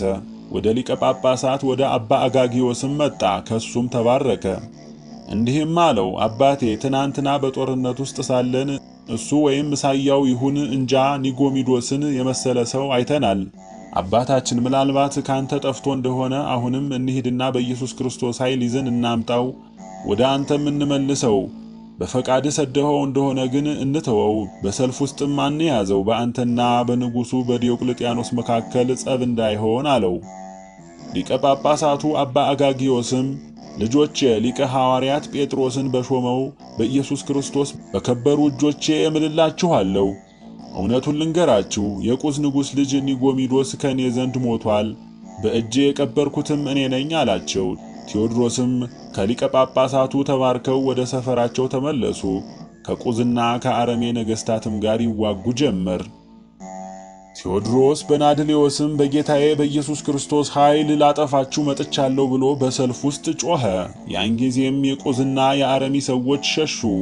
ቴዎድሮስ በናድሌዎስም የቁዝ ንጉሥ ልጅን ኒጎዲሞስን ማረከው፣ ወደ ሰፈርም አመጡት። ቴዎድሮስ በናድሌዎስም በሰፈሩ ውስጥ አለቀሰ። ኒጎሚዶስን ሰራዊቱ ሁሉ ስላየው ወደ ሊቀ ጳጳሳቱም በምስጢር እንዳይመልሱት መሰወር ተሳናቸው። ሰራዊቱ ሁሉ ስላየውም የቁዝ ንጉሥ ልጅ ኒጎሚዶስን ወደ ንጉሡ ዲዮቅልጥያኖስ አመጡት። ዲዮቅልጥያኖስም አንተ ኒጎሚዶስ ነህን? አለው። ኒጎሚዶስም አዎን አለው። ንጉሡም ለሊቀ ጳጳሳት አደራ ብዬ አልሰጠሁምን? እሱ አልጠበቀህምን? ወይስ አንተ ከሱ ጠፍተህ ሄድክ? አለው። ንጉሡም እንዴት ሄድክ ንገረኝ ብሎ እንደገና ጠየቀው። ኒጎሚዶስም ንጉሡን እንዲህ አለው፣ አባቴ ብር፣ ብዙ ወርቅ፣ የከበረ ልብስም ጨምሮ እጅ መንሻውን ተቀብለህ እኔን እንድትሰጠው ደብዳቤና መልእክተኞችን ወደ አንተ ላከ። አንተ ግን አልቀበልም አልክ። አባቴም ያን ገንዘብ ለሊቀ ጳጳሳቱ ሰጠው። ሊቀ ጳጳሳቱም ገንዘቡን ተቀብሎ ለቀቀኝ። ወደ አባቴም ሄድኩ። ወደ አባቴም ከደረስኩ በኋላ ብዙ ሰራዊት ይዤ ከሰራዊትህ ጋር ልዋጋ መጣው። ተሸነፍን። በሰልፍ ውስጥም ማረኩኝ፣ ያዙኝ፣ ወደ አንተም አመጡኝ። እግዚአብሔርም እንደገና በእጅህ ጣለኝ። ንጉሥ ዲዮቅልጥያኖስም ኒጎሚዶስ አትፍራ፣ ዝም ብለህ ከመጋረጃ ውስጥ ከእኔ ዘንድ ተቀመጥ አለው። ገድለ ቅዱስ ቴዎድሮስ ምዕራፍ 13። ከዚህ በኋላ ንጉሥ ዲዮቅልጥያኖስ ይጠሩት ዘንድ ወደ ሊቀ ጳጳሳቱ ወደ አባ አጋጊዮስ ላከ። እሱም ፈጥኖ መጣ። ንጉሥ ዲዮቅልጥያኖስም አደራ የሰጠሁን የቁዝ ንጉሥ ልጅ ኒጎሚዶስን አምጣልኝ፣ ከአባቱ ጋር ዕርቅ አድርገናልና በእኔና በሱ መካከልም ሰላም ይሆን ዘንድ ወደ አባቱ ልመልሰው እፈልጋለሁ አለው። ሊቀ ጳጳሳቱ አባ አጋጊዮስም የቁዝ ንጉሥ ልጅ ኒጎሚዶስ ከኔ ዘንድ ሞተ፣ እኔም በእጄ ቀበርኩት አለ።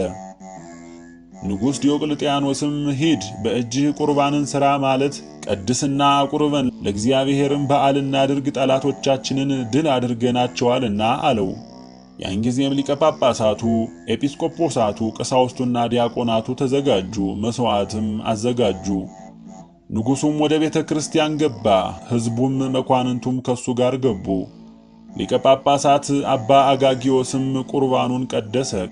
ቅዳሴውንም በፈጸመ ጊዜ ለያግሪሳን አለ፣ የሚቀበል ሰው ይምጣ ማለት ነው። ዲዮቅልጥያኖስም በእግዚአብሔር ታቦት ፊት ቆመ። ሊቀ ጳጳሳቱንም እንዲህ አለው፣ በእውነት የቁዝ ንጉሥ ልጅ በአንተ ዘንድ ሞቷልን? ስለዚህ ነገር በዚህ መሠዊያ ማለትም በታቦቱ በዚህ መሥዋዕት ማለት በክርስቶስ በሥጋው በደሙ ትምላለህን? አለው። አባ አጋጊዮስም የቁዝ ንጉሥ ልጅ ኒቆሚዶስ ከእኔ ዘንድ እንደሞተ እኔ በእጄ እንደቀበርኩት በእግዚአብሔር ታቦትና በዚህ መሥዋዕት ማለትም በክርስቶስ ሥጋና ደም እምላለሁ ብሎ ማለ። እግዚኦ! በክርስቶስ ሥጋና ደም እምላለሁ ብሎ ማለ። ያን ጊዜም ንጉሥ ዲዮቅልጥያኖስ ወደ ሰማይ አንጋጦ እስከ 2 ሰዓት ቆመ። እንዲያቃጥለው እሳት ከሰማይ ይወርድ እንደሆነ ብሎ ጠርጥሮ ነበርና፣ ነገር ግን እሳቱ በጊዜው ስላልወረደ ዲዮቅልጥያኖስ መታገስ ተሳነው። ሰዓቲቱ 3 እስክትመላ ጠብቆ ቢሆን ኖሮ በሐሰት የማለውን ያቃጥለው ዘንድ እሳት በወረደ ነበር።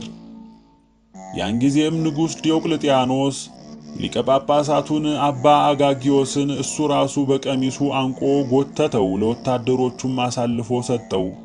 ወታደሮቹም ወደ ቤተ መንግሥት ወሰዱት። ንጉሡም ኒጎሚዶስን ጠራውና ከመጋረጃው ውስጥ ወጣ።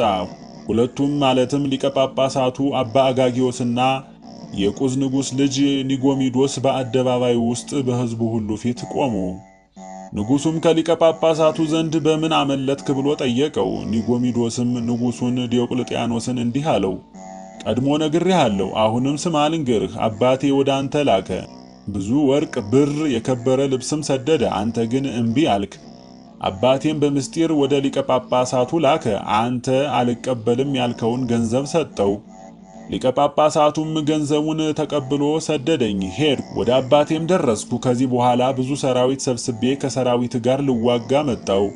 በሰልፍም ውስጥ ያዙኝ፣ እግዚአብሔርም በእጅህ አሳልፎ ጣለኝ። ያን ጊዜም ንጉሡ የሊቀ ጳጳሳቱን ቤት እንዲበረብሩ ወታደሮቹን ላከ። በቤቱ የተገኘውን ሁሉ በረበሩ። ወደ ንጉሡም የመቶ በቅሎ ጭነት የከበረ ልብስ፣ ወርቅና ብር አመጡ። ገንዘቡንም በሕዝቡ ሁሉ ፊት አኖሩት። ንጉሡም ሊቀ ጳጳሳቱን እንዲህ አለው፣ ወርቅና ብር ከፈለግህ በእግዚአብሔር ስም በሐሰት ከምትምል ይልቅ እኔ ከዚህ 10 እጥፍ የሚበዛ በሰጠውህ ነበር። አሁንም አንተ ወርቅ ወድሃል፣ እኔም እመግብሃለሁ። ይህንንም ብሎ ወርቅ አንጣሪ አስመጣና ወርቁን አስቀልጦ አፉን ከፍቶ ለሊቀ ጳጳሳቱ የቀለጠ ወርቅ አጠጣው። ሊቀ ጳጳሳቱም ወዲያው ሞተ። ገድለ ቅዱስ ቴዎድሮስ ምዕራፍ 14። ከዚህም በኋላ ንጉሡ ዲዮቅልጥያኖስ አብያተ ክርስቲያናትን እንዲዘጉ፣ አብያተ ጣዖታት እንዲከፈቱ አዘዘ። ዳግመኛም ንጉሡ ከወርቅ ምስል 70 ጣዖታት እንዲሰሩ፣ ከነሱም 35ቱ በወንዶች አምሳል 35ቱ በሴቶች አምሳል እንዲሆኑ አዘዘ። ለአማልክቱም ከእንስሳት ወገን መሥዋዕት አምጥቶ ሰዋ። የጣዖታቱ ካህናትም ለጣዖታቱ ንዕጣ መሥዋዕት አቀረቡ። ለጣዖታቱም ለእያንዳንዱ ስም አወጡ። አስቀድሞም ንጉሡ ቀርቦ ለጣዖታት ሰገደ። ብዙ ሰዎችም አብረውት ሰገዱ። ለጣዖታትም ከሰገዱት ሰዎች በዚያች ዕለት 150 ሰዎች በግፊያው ሞቱ። ንጉሡም ለጣዖታት የማይሰግድ ቢኖር ራሱ ይፈረድበት፣ ይቀጣ፣ ገንዘቡም ይወረስ፣ አንገቱም በሰይፍ ይቆረጥ ብሎ አዘዘ። በሚገዛው አገር ሁሉ አብያተ ክርስቲያናት ይዘጉ፣ አብያተ ጣዖታት ይከፈቱ። ሰው ሁሉ ለአማልክት ይስገድ፣ ለአማልክት ያልሰገደላቸው ቢኖር ይፈረድበት፣ አንገቱን በሰይፍ ይቀላ፣ ቤቱ ይወረስ የሚል ደብዳቤ ጽፎ ላከ። በንጉሡ ቀኝ ከቆሙት መኳንንት ለአንዱ እስጢፋኖስ ለሚባለው መኮንን ደብዳቤውን ሰጡት። እስጢፋኖስም ደብዳቤቱን ተቀብሎ ቀደዳት፣ ክርስቶስን የሚወድ ነውና። ዲዮቅልጥያኖስም ሰይፍ መዞ ራሱ እስጢፋኖስን መታው፣ ለሁለትም ከፈለው። አንጾኪያም እንደ ኢየሩሳሌም ሆነች። በኢየሩሳሌም ሊቀ ዲያቆናት እስጢፋኖስ መጀመሪያ ሰማዕት ሆኗልና። በአንጾኪያ ከተማም በፊት የፋሲለደስ ልጅ እስጢፋኖስ ሰማዕት ሆኗልና። በኢየሩሳሌም ሰማዕታት ከሆኑት ይልቅ የአንጾኪያ ሀገር ሰማዕታት ይበልጣሉ። በንጉሥ ሄሮድስ ዘመን ሰማዕታት የሆኑ ክፉና በጎ የማያውቁ ሕፃናት ናቸው። በሚገሏቸው ጊዜም ከአባቶቻቸውና ከእናቶቻቸው ጋር እንዳሉ ይስቁ ነበር፣ ሞትንና ሕይወትን አያውቁም ነበርና። እነዚህ በአንጾኪያ ሰማዕት የሆኑት ግን ታላላቆች ናቸው። ቤት አላቸው፣ እርሻ አላቸው፣ አባትና ወንድም፣ እህት፣ ሚስት፣ ልጆች፣ የመንግሥት ሹመት አሏቸው። ይህን ሁሉ የዚህን ዓለም ክብርም ናቁ፣ ድንግልናን መረጡ። ስለ ክርስቶስም ሰውነታቸውን አሳልፈው ለሞት ሰጡ። ለሞት ሲሄዱም ወደ ሰርግ ቤት እንደሚሄድ ሰው ደስ ይላቸዋል። የሞትን መራራትንም እንደሚጣፍጥ የማር ወለላ አደረጓት። በዓለሙ ያለውን ሁሉ ትተው ስለ ክርስቶስ ፍቅርም እንደ ትቢያ አደረጉት። ዲዮቅልጥያኖስም የተቀደደችውን ደብዳቤ ወርውሮ ጥሎ በፊተኛው አይነት ሌላ ደብዳቤ አጻፈ። ወደሚገዛውም አገር ሁሉ ሰደደው። ከዚያች ቀን ጀምሮ ንጉሥ ዲዮቅልጥያኖስ ክርስቶስን ካደው። ከወርቅ፣ ከብር፣ ከእንጨት፣ ከደንጊያ በልዩ ልዩ መልክና ምሳሌ በሰው ብልሃት ለተቀረጹ ለርኩሳን አማልክትም ይሰግድ ጀመረ። ቴዎድሮስ በናድሊዮስም በክርስቶስ መንገድ ሄደ፣ በሃይማኖትም ጸና። ወደ ንጉሥ ዲዮቅልጥያኖስ አልሄደም። ገድለ ቅዱስ ቴዎድሮስ ምዕራፍ 15። ከዚህ በኋላ ንግሥቲቱ ንጉሡን እንዲህ አለችው፣ ለጣዖታት ከሰገድን ወዲህ እነሆ ቴዎድሮስ በናድሊዮስ እስከ ዛሬ ወደኛ አልመጣም። ወደ ቤታችንም አልገባም። አሁንም እሱን የተውከው እንደሆነ በእኛ ላይ ጸብ ያነሳል ብዬ ጠረጥራለሁ። ይህ ነገር ሊሆን አይገባም፣ ከሱ በቀር መንግስታችን የሚሽር የለምና። ንጉሥ ዲዮቅልጥያኖስም ሚስቱን እንዲህ አላት፣ በሱ ላይ ምን ማድረግ ይቻለኛል? ብርቱ ኃያል ነውና መኳንንቱ ሕዝቡም ሰራዊቱም ይወዱታልና። ይህንንም ብሎ እያዘነ ተኛ። ከዚህ በኋላ ሰይጣን ከብርሃን የተራቆተ ሲሆን ብርሃን የለበሰ መልአክ መስሎ ታየው። ንጉሡም ሰይጣንን አንተ ቴዎድሮስ በናድሊዮስ ነህን? አለው። ሰይጣንም እንዲህ አለው፣ ይህን ስም ዳግመኛ አትጥራው፣ እግዚአብሔር ጨርሶ ስሙን ከምድረ ገጽ ደምስሶታልና። ንጉሥ ዲዮቅልጥያኖስም በላ እንግዲያ ስምህን ንገረኝ፣ አንተ ማነህ? ሰይጣንም እንዲህ አለው፣ አንተ ዲዮቅልጥያኖስ ሐዲስ አድርገህ የሰገድክልኝ አዲሱ አምላክህ እኔ ነኝ። መንግሥትህን እኔ አጸናታለሁ፣ በጦርነት ውስጥም ካንተ ጋር እኖራለሁ፣ ጠላቶችህንም አጠፋቸዋለሁ። ቴዎድሮስ በናድሊዮስንም ክብረ መንግሥትህን ከመግፈፉ አማልክቶችህንም ከማጥፋቱ በፊት አንተ ልታጠፋው ትችላለህ። ዲዮቅልጥያኖስም መልሶ ሰይጣንን እንዲህ አለው፣ እኔ እንዴት ላጠፋው እችላለሁ? እሱ ጽኑ ኃያል ነውና እኔም እፈራዋለሁ። ሰይጣንም ንጉሥ ዲዮቅልጥያኖስን እንዲህ አለው፣ ቁዝና አረሚ በእኛ ላይ ተማክረዋል፣ እንዋጋ በማለትም ደብዳቤ ልከዋልና ስለ መንግሥትም ሥራ ሆነ ስለ ጦርነቱም ነገር ና እንማከር ብለህ ላክበት። ብዙ ኃያላን ጎልማሶች ምረጥና በቤተ መንግሥት ውስጥ ደብቃቸው። ምልክት በሰጣቸው ጊዜም እንዲወድቁበትና አጽንተው እንዲይዙት እዘዛቸው።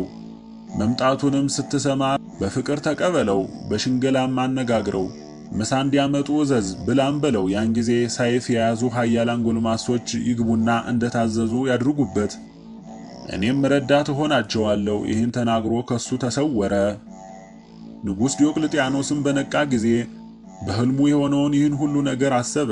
ዲያብሎስ እንደመከረውም ወደ ቴዎድሮስ በናድሊዮስ ላከ። ቴዎድሮስ በናድሊዮስ ከመምጣቱ አስቀድሞ ንጉሡ በቤተ መንግሥቱ ውስጥ 600 ሰይፍ የታጠቁ ኃያላን ጎልማሶች በድብቅ አኖረ። የወደደውንም ሁሉ እንዲያደርጉ አዘዛቸው። ሰይጣንም እንዳስተማረው ሁሉን አዘጋጀ። ቴዎድሮስ በናድሊዮስም ወደ ንጉሥ መጣ። ምንም አልተጠራጠረም ነበር። ንጉሡም በሽንገላ ቃል ዛሬ በቤቴ ደስታ ሆኗል፣ ቴዎድሮስ በናድሊዮስ መጥቷልና አለ። እንዲበላም ማዕድ አዘጋጅቶ በፊቱ አቀረበለት። ያን ጊዜም ማለትም በማዕድ ላይ ሳለ 600 ኃያላን ጎልማሶች መጥተው ከበቡና ያዙት። ቴዎድሮስም በናድሊዮስም ማዕድህ የቁጣ ማዕድ ነውን? አለው። በእግር ብረት በሰንሰለት እጁን እግሩን በጽኑ አሰሩት። ገድለ ቅዱስ ቴዎድሮስ ምዕራፍ 16 መንፈቀ ሌሊት በሆነ ጊዜም ቴዎድሮስ በናድሊዮስ የሚጠብቁትን ወንድሞቼ ሆይ ወደ እግዚአብሔር እንድጸልይ አንድ ጊዜ ፍቱኝ አላቸው። የሚጠብቁትንም አለቃችን ሆይ ይህን ለመስራት ሥልጣን የለንም፣ ልንፈታህ አንችልም፣ ንጉሡን እንፈራዋለንና አሉት። ቴዎድሮስ በናድሊዮስም በእግዚአብሔር ታምኖ እጆቹን ዘረጋ። ከእጁም ከእግሩም እግረ ብረቱንና ሰንሰለቱን ፈታ። ቀድሞም የጳውሎስን እግረ ብረቶች የፈታ ዛሬም ኃይሉን ገልጾ በሰማዕቱ በቅዱስ ቴዎድሮስ በናድሊዮስ ተመሰገነ። ያን ጊዜም ጠባቂዎችን ፍርሃት ረዓድ ያዛቸው፣ ፈሩ፣ ተብረከረኩ። ቴዎድሮስም በናድሊዮስም ከእንግዲህ ዳግመኛ በእጀ ሰይፍ አልይዝምና አትፍሩ አላቸው። ከዚህ በኋላ ሊጸልይ ተነሳ። ይህንን መዝሙርም ጸለየ፣ እንዲህም አለ። ጌታዬ ጌታዬን እንዲህ አለው፣ በቀኜ ተቀመጥ፣ ጠላቶችህን ከእግርህ በታች እስክጥላቸው ድረስ እግዚአብሔር ከጽዮን የኃይል በትር ይልክልሃል። በጠላቶችህ መካከል ትገዛለህ፣ ትፈርዳለህ። በኃይል ቀን ቀዳማዊ ከአንተ ጋር ነው። ለቅዱሳን ብርሃን በሚወጣበት ቀን የአጥቢያ ኮከብ ከመፈጠሩ አስቀድሞ ከሆድ ወለድኩህ። እግዚአብሔር ማለ፣ አይጸጸትም። እንደ መልከ ጼዴቅ ሹመት የዓለም ካህን አንተ ነህ። እግዚአብሔር በቀኝህ ነው። በተቆጣም ቀን ነገሥታቱን ይቀጠቅጣል፣ አሕዛብን ይቀጣቸዋል፣ ሬሳቸውንም ያበዛል። በምድር ላይም የብዙዎችን ራስ ይሰብራል። በመንገድ ከፈሳሹ ውሃን ጠጡ። ስለዚህ አለቃው ከፍ ከፍ ይላል። ሌላውንም ጸሎት እንዳስለመደ ጸለየ። ከዚህ በኋላ ተመልሶ የሚጠብቁትን እንግዲህ ንጉሥ እንዳዘዛችሁ አድርጉ አላቸው። ተነስተውም እንደ ቀድሞ በእግር ብረት በሰንሰለት አሰሩት። በነጋ ጊዜም ንጉሥ ዲዮቅልጥያኖስ ቴዎድሮስ በናድሊዮስን ከእስር ቤት እንዲያመጡት ለፍርድም በፊቱ እንዲያቆሙት አዘዘ። በመጣ ጊዜ ቴዎድሮስ በናድሊዮስ ሆይ ለጣዖታት ስገድ፣ ክርስቶስን ካድ አለው። ቴዎድሮስ በናድሊዮስም እንዲህ አለው፣ ዳዊት ጣዖታትንና በእነሱ የሚታመኑትን ሲያሳፍራቸው እንዲህ አላለምን? የአሕዛብ አምላኮቻቸው የወርቅና የብር ናቸው፣ የሰው እጅ ሥራ ናቸው። አፍ አላቸው አይናገሩም፣ ዓይን አላቸው አያዩም፣ ጆሮ አላቸው አይሰሙም፣ አፍንጫ አላቸው አያሸቱም፣ እጅ አላቸው አይዳስሱም፣ እግር አላቸው አይሄዱም። በጉሮሯቸው ድምፅ አይሰማም፣ በአፋቸው ትንፋሽ የለም። የሰሯቸው ሁሉ የሚታመኑባቸውም ሁሉ እንደነሱ እንጨት ድንጋይ ይሁኑ። ገድለ ቅዱስ ቴዎድሮስ ምዕራፍ 17 ንጉሥ ዲዮቅልጥያኖስም ከታላላቆቹ የጣዖታት ካህናት ሁለቱን ታላላቆቹን ጠራቸው። የአንዱ ስም ሐሪክ የሁለተኛው ስም ኤሬኒዮስ ይባል ነበር። አስማተኞች እናውቃለን ባዮች ኮከብ ቆጣሪዎች ነበሩና። ዲዮቅልጥያኖስም በሉ የአማልክትን ሕጋቸውን ገናና ክብራቸውን የማይበገር ኃይላቸውን ለቴዎድሮስ በናድሊዮስ ንገሩት አላቸው። ቴዎድሮስ በናድሊዮስም ንጉሡን እንዲህ አለው፣ ንጉሥ ሆይ መልካሙ የሚበልጠውስ የትኛው ነው? እሳትን የሚያነድ በእሳት ውስጥም ሰይጣንን ሊያነጋግረው የሚያሟርት ሐሪክ ነውን? ወይስ እሳት ከቁጥቋጦ ተዋህዶ ቁጥቋጦይቱ ሳትቃጠል ያየ እግዚአብሔር ከእሳት ውስጥ ያነጋገረውና ጽዮንን የሰጠው ሙሴ? ንጉሥ የሚበልጠው የሚሸልመው የትኛውን ነው? ሁለት ሚስት ያገባ መተት የሚያደርግ ኤሬኒዮስን ነውን? ወይስ ዝናብ እንዳይዘንብ ጸሎት ያደረገ ኤልያስን? ኤልያስ ጸለየ፣ 3 ዓመት ከመንፈቅ ዝናብ አልዘነመም። ዳግመኛም ዝናብ እንዲዘንብ ጸለየ፣ ሰማይ ዝናሙን ሰጠ፣ ምድርም የዘሩባትን አበቀለች። ንጉሥ የትኛው መልካም ነው? የሚበልጠውስ የትኛው ነው? አመንዝራው ጠንቋዩ ሐሪክ ነውን? ወይስ እግዚአብሔር ያነጋገረው ዳዊትን ቀብቶ ያነገሰው ሳሙኤል? መልካሙ የሚበልጠውስ የትኛው ነው? ሴረኛው ኤሬኒዮስ ነው? ወይስ በባቢሎን ከአንበሳ ጉድጓድ የጣሉትና አንበሶች የሰገዱለት ዳንኤል? የእግዚአብሔር መልአክ ዕንባቆምን በራስ ጠጉሩ ተሸክሞ ማዕድ በዕንባቆም እጅ ሳለ ከኢየሩሳሌም ወደ ባቢሎን አደረሰው። ጉድጓዲቱን ሳይከፍትም ወደ አንበሶች ጉድጓድ አስገባው። ምግቡንም ለዳንኤል ሰጠው፣ በላ። ዳንኤልም ለአንበሶች ሰጣቸው፣ አንበሶችም በሉ። ንጉሥ መልካሙ የትኛው ነው? የሚበልጠውስ መተት እያደረጉ ሴቶችን የሚያሳብዱ ጎረምሶችን እንዲከተሉና እንዲያመነዝሩ የሚያደርጓቸው ኤሬኒዮስና ሐሪክ ናቸውን? ወይስ ሙታንን ያስነሳው በፈጣሪያቸው ሥልጣን ታላላቅ ተአምራት ያደረጉ ጴጥሮስና ጳውሎስ? ንጉሥ አሁንም አንተ እፈር፣ አባት ሰይጣንም ይፈር፣ ለጣዖታት የሚሰግዱ ሁሉ ይፈሩ። ክርስቶስ በሰማይ ደመና ሆኖ በሚመጣበት ኃይሉንም በሚገልጥበት የእልፍ እልፍም መላእክት በዙሪያው በሚቆሙበት ጊዜ ሚካኤል መለከት ያሰማል። ሙታን ይነሳሉ፣ ፍጹም ጸጥታ ይሆናል። ጌታችን ኢየሱስ ክርስቶስም ከሰማይ ወደ ምድር ይወርዳል፣ በጌትነቱም ዙፋን ይቀመጣል። ያን ጊዜም ለሁሉ እንደ ሥራው ይከፍለዋል። አንተ ንጉሥ ያን ጊዜ ወዮልህ፣ ለጣዖታት የሚሰግዱ ሁሉም ወዮላቸው። ለአባትህ ለሰይጣን ወዮለት፣ ይይዙታል፣ ያስሩታል፣ ይጎትቱታል፣ ያዳፉታል፣ ወደ እሳት ይጥሉታል። እግዚአብሔርም በዚያች ቀን ለዘላለም ያጠፋዋል። ንጉሥ ዲዮቅልጥያኖስም ይህን ሰምቶ ተቆጣና እንዲህ አለ፣ ቴዎድሮስ በናድሊዮስ ሆይ ወዮልህ! አሁን እንደ አምላክህ እንዲሰቅሉህ እኔ አዛለሁ፣ ከእጄም የሚያድንህ እንደሌለ ታያለህ። በዚያች አገርም ኮሞል የሚባል ታላቅ ዛፍ አለ። ንጉሡም ቴዎድሮስ በናድሊዮስን ውሰደው፣ በግንዱ ላይ በልቡ እንዲያስተኙትና 153 ረጃጅም ወፋፍራም ችንካር አምጥተው ከዛፉ ጋር እንዲቸነክሩት አዘዘ። የችንካሮችም ርዝመት ክንድ ያህል ነበር። በመዶሻም እነዚህን ችንካሮች በመላ ሰውነቱ መቷቸው፣ ከዛፉም ጋር ቸነከሩት። ያ ቅዱስ ሰማዕት ግን ሲቸነክሩት አንዲት ቃልስ እንኳ አልመለሰም። የቴዎድሮስ በናድሊዮስ እህቱ ሬሰንዲያም ከዚያ ቆማ ሲቸነክሩት ትመለከት ነበር። በምር ስታለቅስም ከሐዘን ብዛት የተነሳ ሆዷ እንደ እሳት ተቃጠለ። ከዚያ የቆሙ ሕዝቡም ንጉሡንም እየረገሙ እየወቀሱ ከሷ ጋር ያለቅሱ ነበር። ስለ እርሱም ይህ ሰው ከጠላቶቻችን እጅ ያዳነን ጀግና ነበር፣ ይህ ዓመፀኛ ንጉሥ ዛሬ የዓይኖቻችንን ብርሃን አሳጣን ይሉ ነበር።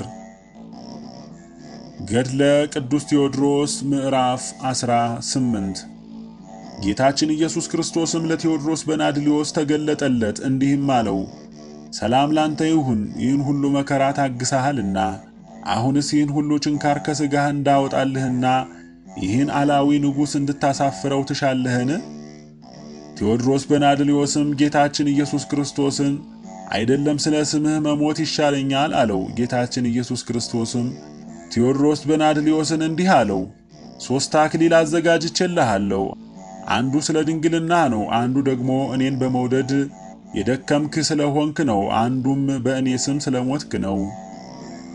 ያዘነ የተከዘ መከራ የደረሰበትና የተጨነቀ ቢኖር ስምህን ጠርቶ እኔን ቢለምን ማለትም አምላከ ቴዎድሮስ እርዳኝ ቢል እኔ የተጨነቀበትን አቃልልለታለሁ፣ ከመከራው አድነዋለሁ፣ ደስም አሰኘዋለሁ። በባህር ውስጥ በመርከብም ሆኖ የተቸገረ ቢኖር ስምህን ጠርቶ ማለትም ስለ ቅዱስ ቴዎድሮስ አድነኝ ቢል እኔ አድነዋለሁ። ወደ ሰልፍ ወደ ጦር ሜዳ ቢሄድ ስምህንም ቢጠራ እኔ ረዳት ሆነዋለሁ። ቤተ ክርስቲያንህን የሠራ ገድልህን የጻፈ መታሰቢያን ያደረገ በስምህ ማለትም በዕረፍት ቀን መሥዋዕት ያቀረበ ቢኖር እኔ እቀበለዋለሁ፣ በመንግሥተ ሰማያትም ደስ አሰኘዋለሁ። አምላከ ቴዎድሮስ በናድሊዮስ እርዳኝ እያለ ስምህንና ስሜን አንድ አድርጎ የሚጠራውን ሰው ሁሉ እኔ ጸሎቱን እቀበለዋለሁ፣ እንደ ቸርነቴም እረዳዋለሁ። በስምህ ለድሆች፣ ለጦም አዳሪዎች፣ ለእስረኞች፣ ለእንግዶች ምጽዋት የሰጠ ቢኖር እኔ ኃጢአቱን አስተሰርይለታለሁ፣ መንግሥተ ሰማያትንም አድለዋለሁ። በበዓልህ መታሰቢያህ በሚደረግበት ቀን መታሰቢያን ያደረገ ስለ አንተ ይድናል። ጌታችን ኢየሱስ ክርስቶስም ይህን ቃል ኪዳን ከሰጠው በኋላ ከሱ ተሰወረ። ቴዎድሮስ በናድሊዮስም 3ቱ መላእክት 3 አክሊል ሲያቀዳጁ ታየ። ከዚህም በኋላ አረፈ።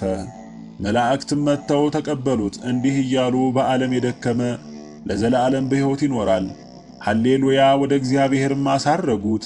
ሌሊትም በሆነ ጊዜ ሕዝቡ በሰማዕቱ በቅዱስ ቴዎድሮስ በናድሊዮስ ሥጋ ላይ ፍጹም ብርሃን ከሰማይ ሲወርድ አዩ። ዲዮቅልጥያኖስም በቴዎድሮስ በናድሊዮስ ላይ ብርሃን እንደወረደ በሰማ ጊዜ ከተደረገው ኃይልና ተአምር የተነሳ ሕዝቡ በክርስቶስ ያምኑ ይሆናል ብሎ ፈራ። ንጉሥ ዲዮቅልጥያኖስም የቴዎድሮስ በናድሊዮስን እህት ፊስድያን ጠርቶ የወንድምሽን አስከሬን ወስደሽ ቅበሪው አላት። እህቱ ፊስድያም በድኑን አንስታ በክብር ገነዘችው፣ በሳጥንም አድርጋ በቤቷ ውስጥ አኖረችው። ዕረፍቱም ጥር 12 ቀን ነው። ዲዮቅልጥያኖስም 41 ዓመት ነገሠ። 23 ዓመታት በክርስቲያን ሕግ ክርስቲያን ሆኖ ኖረ። 18 ዓመት ደግሞ ክርስቶስን ክዶ ለጣዖት እየሰገደ ኖረ። በክርስቶስ ያመነውን ሁሉ ሲገድል ኖረ። 41 ዓመትም ከኖረ በኋላ ሊቀ መላእክት ሚካኤል ከሰማይ ወርዶ ከመንበሩ ከዙፋኑ ገለበጠው፣ ከመንግሥቱም አስወጣው፣ ዓይኑንም አጠፋው። እግዚአብሔርም የተጠላ ድሃ አደረገው። በመንገድ ዳርም ተቀምጦ እንጀራ ሲለምን ኖረ። የአንጾኪያ ሀገር ሕፃናትም ሊዘባበቱበት ሊስቁበት ይመጡ ነበር። እንዲህም ይሉት ነበር፣ ዲዮቅልጥያኖስ ሆይ እኛ በክርስቶስ እናምናለን፣ ግደለና። እርሱም ይረግማቸው ነበር፣ እነሱም ይረግሙት ይሰድቡትም ነበር። ሰይጣንም ከብርሃን የተራቆተ ሲሆን የብርሃን መልአክ መስሎ ታየው። ዲዮቅልጥያኖስም አንተ ማነህ አለው። ሰይጣንም አንተ አዲስ አምላክ አድርገህ የሰገድክልኝ እኔ ነኝ።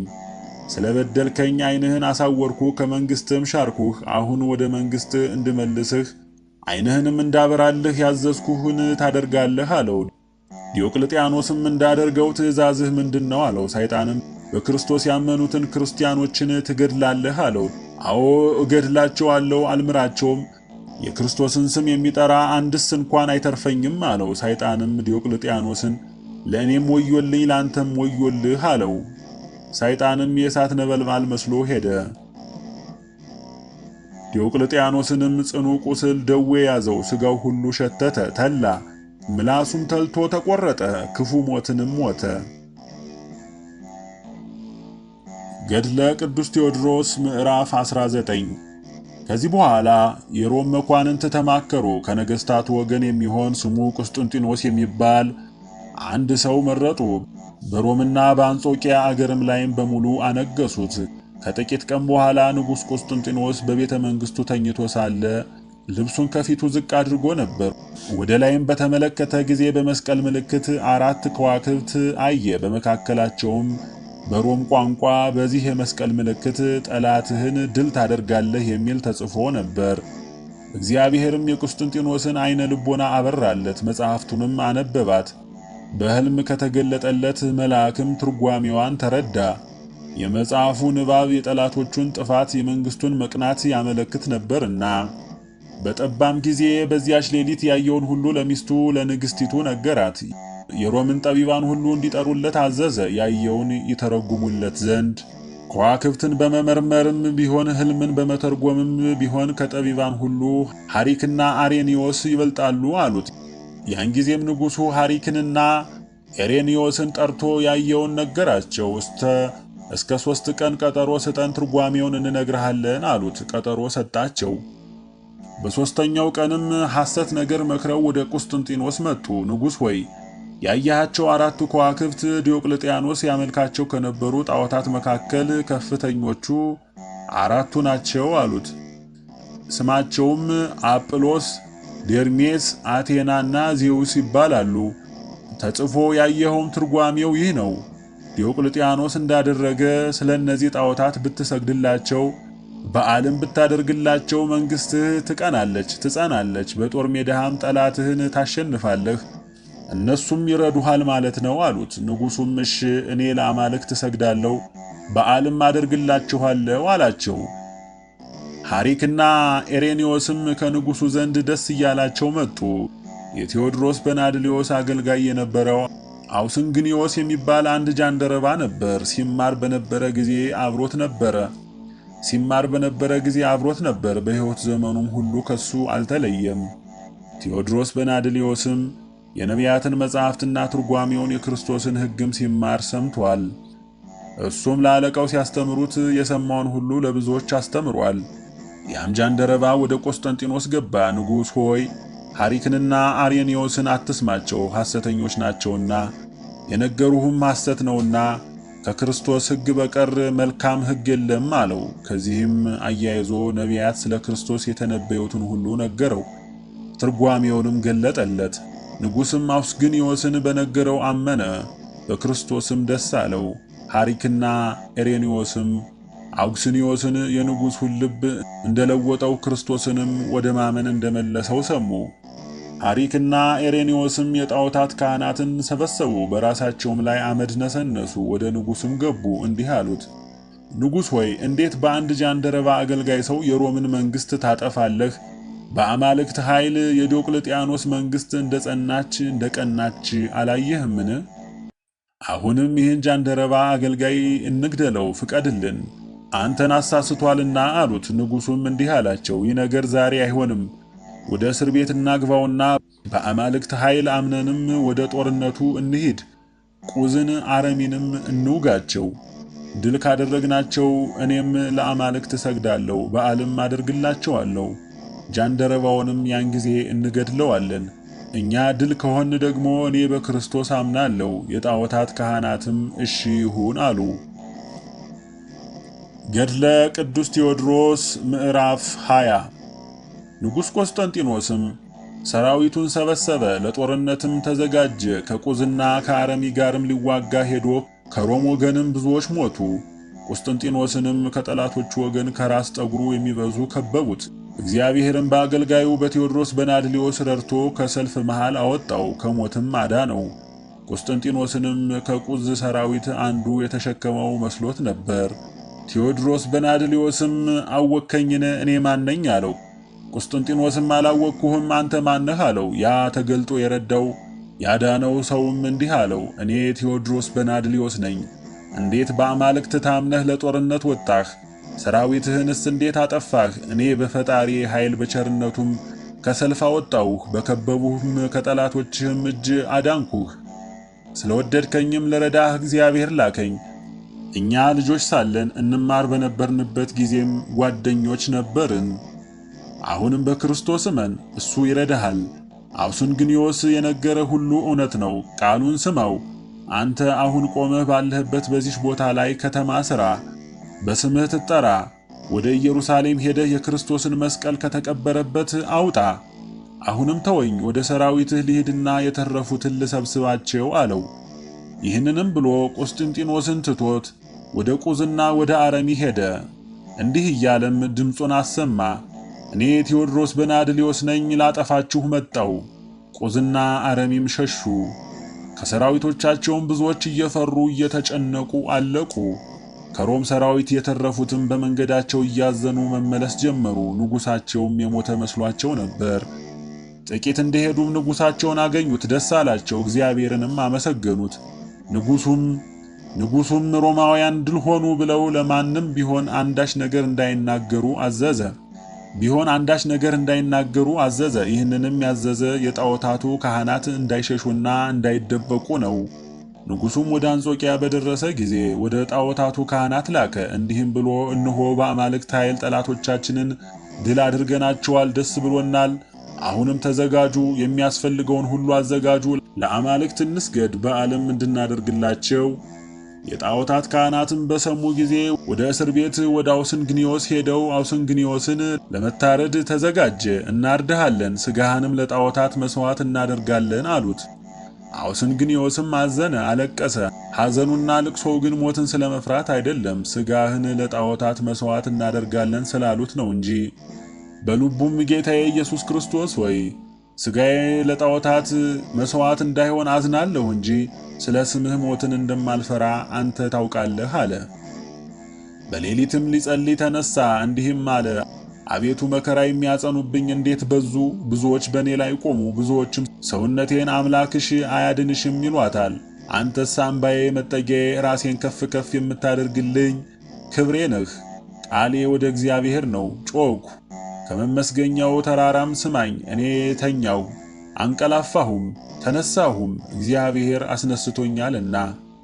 ከከበቡኝ በእኔ ላይ ከተነሱት ከብዙ አሕዛብ አልፈራም።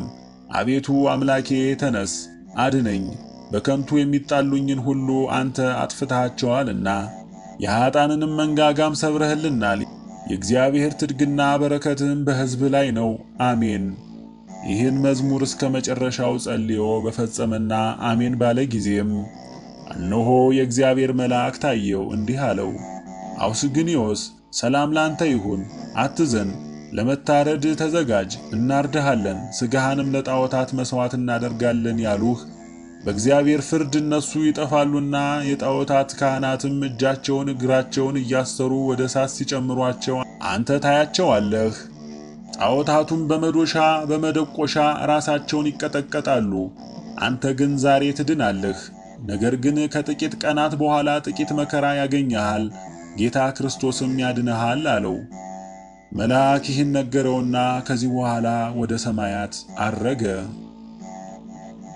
ገድለ ቅዱስ ቴዎድሮስ ምዕራፍ 21 ንጉሡ ቆስጠንጢኖስም ወደ አንጾኪያ ከተማ ደረሰ። ሐሪክና ኤሬኒዮስም የጣዖታት ካህናት ሁሉ የክብር ልብሶቻቸውን ለበሱ። ንጉሡም አውስንግኒዮስን ቶሎ አምጡልኝ አለ። ሄደውም እንደታሰረ እየደበደቡ አመጡት። ንጉሡም ባየው ጊዜ አዘነለትና ፍቱት አለ።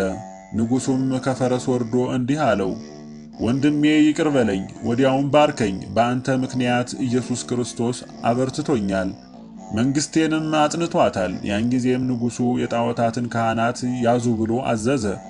ያዟቸው፣ እጃቸውን እግራቸውን አሰሯቸው። ራሳቸው የአውስንግኒዮስን ሥጋ ሊጠብሱ ባነደዱት እሳት ውስጥም ጣሏቸው።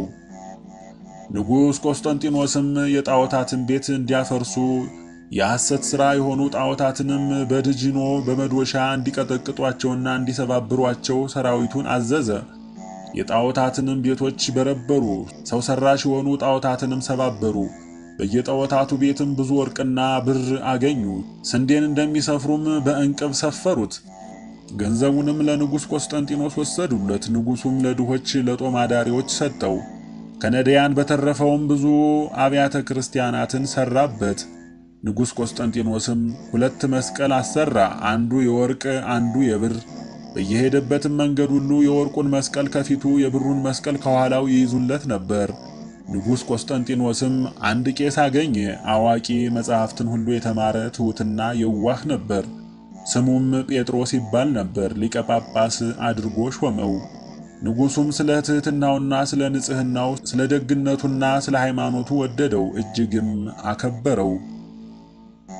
ሊቀ ጳጳሳቱም ኤጲስቆጶሳትን፣ ቀሳውስትን፣ ዲያቆናትን፣ አናጉንስጢሳትን ሾመላቸው። አብያተ ክርስቲያናትም ባረከላቸው። በንጉሡ በቆስጠንጢኖስም ዘመን በአንጾኪያ ከተማ ጾምን፣ ጸሎትን የሚጾሙባቸውን የሚጸልዩባቸውን ጊዜውን፣ ሰዓቱን ወሰነላቸው። ቴዎድሮስ በናድሊዮስም ቆስጠንጢኖስ ባዳነው ጊዜ ከጦር ሜዳም ባወጣው ጊዜ አሁን አንተ በቆምክበት ቦታ ከተማ ሥራ፣ በአንተም ስም ሰይማት ብሎት ነበር። ቆስጠንጢኖስም በዚያ ስፍራ ታላቅ ከተማ ሠራ፣ በስሙም ቁስጥንጥንያ ብሎ ጠራት። በውስጧም ብዙ አብያተ ክርስቲያናት ሠራ። በዚያም በቴዎድሮስ በናድሊዮስ ስም ታላቅ ቤተ ክርስቲያን ሠራ። ቤተ መንግሥቱንም ከዚያ አደረገ። ወደ አንጾኪያ ከተማ ላከ። የቅዱስ ቴዎድሮስ በናድሊዮስን ሥጋውን የቸነከሩበትን ጭንካሮች፣ ሰይፉንም ጦሩንም አስመጣ። በታላቂቱ ከተማ በቁስጥንጥንያ በቅዱስ ቴዎድሮስ በናድሊዮስ ስም ባነጻት ቤተ ክርስቲያን ውስጥ አስቀመጣቸው። ቴዎድሮስ በናድሊዮስም ከሞተ ጀምሮ ሰይፉን ከሰገባው ሊያወጣ የቻለ አልነበረም። በሕይወት ሳለ ጌታዬ ኢየሱስ ክርስቶስ ሰይፌን ለሌላ አትስጥብኝ ብሎ ጸልዮ ነበርና። ገድለ ቅዱስ ቴዎድሮስ ምዕራፍ 22። ብዙ ዘመንም ከኖረ በኋላ ንጉሥ ታመመ፣ ለሞትም ደረሰ። ልጁንም ጠርቶ እግዚአብሔር በመንግሥት ዙፋን ላይ ያስቀመጠህ እንደሆነ ወደ ኢየሩሳሌም ሄደህ የክርስቶስን መስቀል ፈልግ አለው። ቆስጠንጢኖስም ሞተ። በዙፋኑም በሱም ፈንታ ልጁን አነገሱት። ስለ አባቱ ፍቅርና ስለ አባቱ ሃይማኖት ጽናትም በአባቱ ስም ቆስጠንጢኖስ ብለው ሰየሙት። እግዚአብሔርም የልጁን መንግሥት አጸና። በዚያ ወራትም ጊዮርጊስ የሚባል አንድ ባለጸጋ አረማዊ ሰው ነበር። የንጉሡንም አማካሪዎች በገንዘብ ያታልላቸው ጀመር። ሳይከለከል ገብቶ ከንጉሡ ጋር እንዲበላ ይነግሩለት ዘንድ እንዳለውም ሆነ። ንጉሡ ወደደው፣ ከሱ ጋርም ሲበላ ሲጠጣ ኖረ። አረማዊ ጊዮርጊስ ግን ንጉሡን ከቀናችው ሃይማኖት ሊወስነውና ለጣዖት ሊያሰግደው ይወድ ነበር። ዘወትርም ንጉሡን ያባብለው ነበር፣ ንጉሡ ታናሽ ሕፃን ነበርና። የንጉሡ እናት ንግሥት እሌኒም ታዝን ነበር፣ እንዲህም ትለው ነበር፣ ልጄ ቆስጠንጢኖስ ወደ ኢየሩሳሌም ልትሄድ ንጉሥ አባትህ እንዳዘዘህም የክርስቶስን መስቀል ልታወጣ ይገባሃል። ንጉሡ ግን የእናቱን ቃል አልሰማም። ከዕለታት አንድ ቀንም አረማዊ ጊዮርጊስ ከንጉሡ ጋር ሲበላና ሲጠጣ አውስግኒዮስ ወደ ንጉሡ ገባ። ንጉሡንም እንዲህ አለው፣ ንጉሥ ሆይ የዚህ ዓለም መብልና መጠጥ ምን ይጠቅምሃል? የሚያልፍ አይደለምን? በምድር ያለ ክብር፣ ብልጽግና፣ መንግሥትም ኃላፊ ነው። ሰማይና ምድር ያልፋል፣ መንግሥተ ሰማያት ግን የማያልፍ የማይጠፋ ነው። ንጉሥ ሆይ የአባትህን ትእዛዝ ፈጽም እንጂ ይህ ሁሉ ማለትም የዚህ ዓለሙማ ይጨመርልሃል። አረማዊ ጊዮርጊስም ንጉሡን መጥፎ አገልጋይ በንጉሡ ፊት እንዲህ ያለ ነገር ሲናገር ሞት ይገባዋል አለው። ያን ጊዜም ንጉሥ አውስግኒዮስን ወደ ውጭ አውጥተው እንዲገድሉት ሎሌዎቹን አዘዘ። ሊገድሉትም ወሰዱት። ቴዎድሮስ በናድሊዮስም ወደሱ ወረደ። በመንፈሳዊ ፈረሱ ላይም ተቀምጦ ነበር። 4 መላእክት በሰው አምሳል ይከተሉት ነበር። ይህን ሰው የምትገድሉት በምን ኃጢአትና በደል ነው አላቸው። ጭፍሮችም በንጉሡ ፊት ክፉ ነገር ስለተናገረ እንድንገድለው ንጉሡ አዞን ነው አሉት። ቴዎድሮስ በናድሊዮስም አትግደሉት፣ እኔ ሄጄ ለንጉሡ እነግረዋለሁ አላቸው። አንተውም ንጉሡን እንፈራለንና አሉት። ቴዎድሮስ በናድሊዮስም እኔ አድናችኋለሁ አላቸው። ወደ ንጉሡም በሄደ ጊዜ ንግሥት እሌኒን ከበር ቆማ ስታዝን አገኛት። ቴዎድሮስ በናድሊዮስም ከፈረሱ ላይ እንዳለ ንግሥት እሌኒ ለምን ቆመሽ ትተክዣለሽ አላት። ስለ አውስግኒዮስ እየለመንኩ ከልጄ ዘንድ ቆሜያለሁ አለችው። ሂጂ አትዘኚ አላት። ሄደች። ቴዎድሮስ በናድሊዮስም በፈረሱ ላይ ሆኖ ወደ ንጉሡ ገብቶ ንጉሡን ቆስጠንጢኖስን አውስግኒዮስን የምትገድለው በደሉ ምንድነው አለው። ንጉሡ ግን የሚነግረውን አልሰማም። ያነጋገረው በመላእክት ቋንቋ ነበርና ዳግመኛም በሮማይስጥ ቋንቋ አነጋገረው። ንጉሡም ጊዮርጊስም ሰሙ። አረማዊው ጊዮርጊስም ተነስቶ ክፉ አገልጋይ በንጉሡ ፊት የማይገባ ነገር ሲናገር ሞት ይገባዋል አለ። ቴዎድሮስ በናድሊዮስም አረማዊው ጊዮርጊስን በጦር ከደረቱ ላይ ወጋው። ምግቡን በአፉ እንደጎረሰ ወዲያውኑ ሞተ። እሌንም ስለ ልጇ ጮኸችና እየሮጠች ገባች። ቴዎድሮስ በናድሊዮስም ንጉሥ ቆስጠንጢኖስን እንዲህ አለው፣ አባትህ ወዳጄ ባይሆን ኖሮ አንተንም ባልማርኩህ ነበር አለው። አሁንም አውስግዮስ የነገረ ሁሉ እውነት ነውና አንተም እሱ እንዳዘዘህ አድርግ። ወደ ኢየሩሳሌም ሄደ የክርስቶስንም መስቀል አውጣ። ቴዎድሮስ በናድሊዮስም ይህን ተናግሮ እያዩት ሄደ። ያን ጊዜም ንጉሥ ቆስጠንጢኖስም በአረማዊው ጊዮርጊስ ላይ ከተደረገው ኃይልና ተአምር የተነሳ ደነገጠ። ከቅዱስ ሰማዕት ከቴዎድሮስ በናድሊዮስ አነጋገር ጣዕም ከግርማውና ከደምግባቱ የተነሳ አደነቀ። በሥጋና በነፍስ ላይ ሥልጣን ላለው ለአንድ አምላክ ለአብ ለወልድ ለመንፈስ ቅዱስ ሰገደ። ስለ ሠራውም ተጸጸተ። መልእክተኞችንም ላከ። አውስግኒዮስንም እንዳይገድሉት አዘዘ። በዚያች ቀንም ታማኙ ሰማዕት አውስግኒዮስ በእውነተኛው አምላክ በኢየሱስ ክርስቶስ ቸርነት በሰማዕቱ በቴዎድሮስ በናድሊዮስ ረዳትነት ከሞት ዳነ። ለእኛም ሰማዕቱ ቴዎድሮስ በናድሊዮስን የመረጠው ከፍ ከፍ ያደረገው የአንዱ አምላክ የአብ የወልድ የመንፈስ ቅዱስ ይቅርታውና ቸርነቱ ይደረግልን። ስለ ክርስቶስ መስቀል ሰማዕት የሆነው የቅዱስ ቴዎድሮስ በናድሊዮስ ጸሎቱና በረከቱ ከሁላችን ከሕዝበ ክርስቲያንና ከሀገራችን ከኢትዮጵያ ጋር ይሁን ለዘላለሙ አሜን።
እግዚአብሔር ነገሥተ ምድር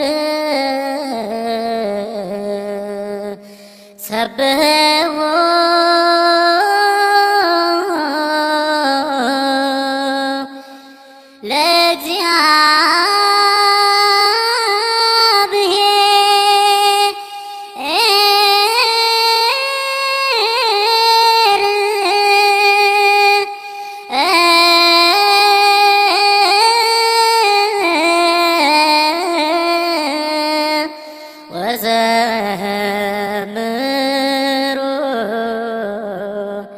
ለአምላክ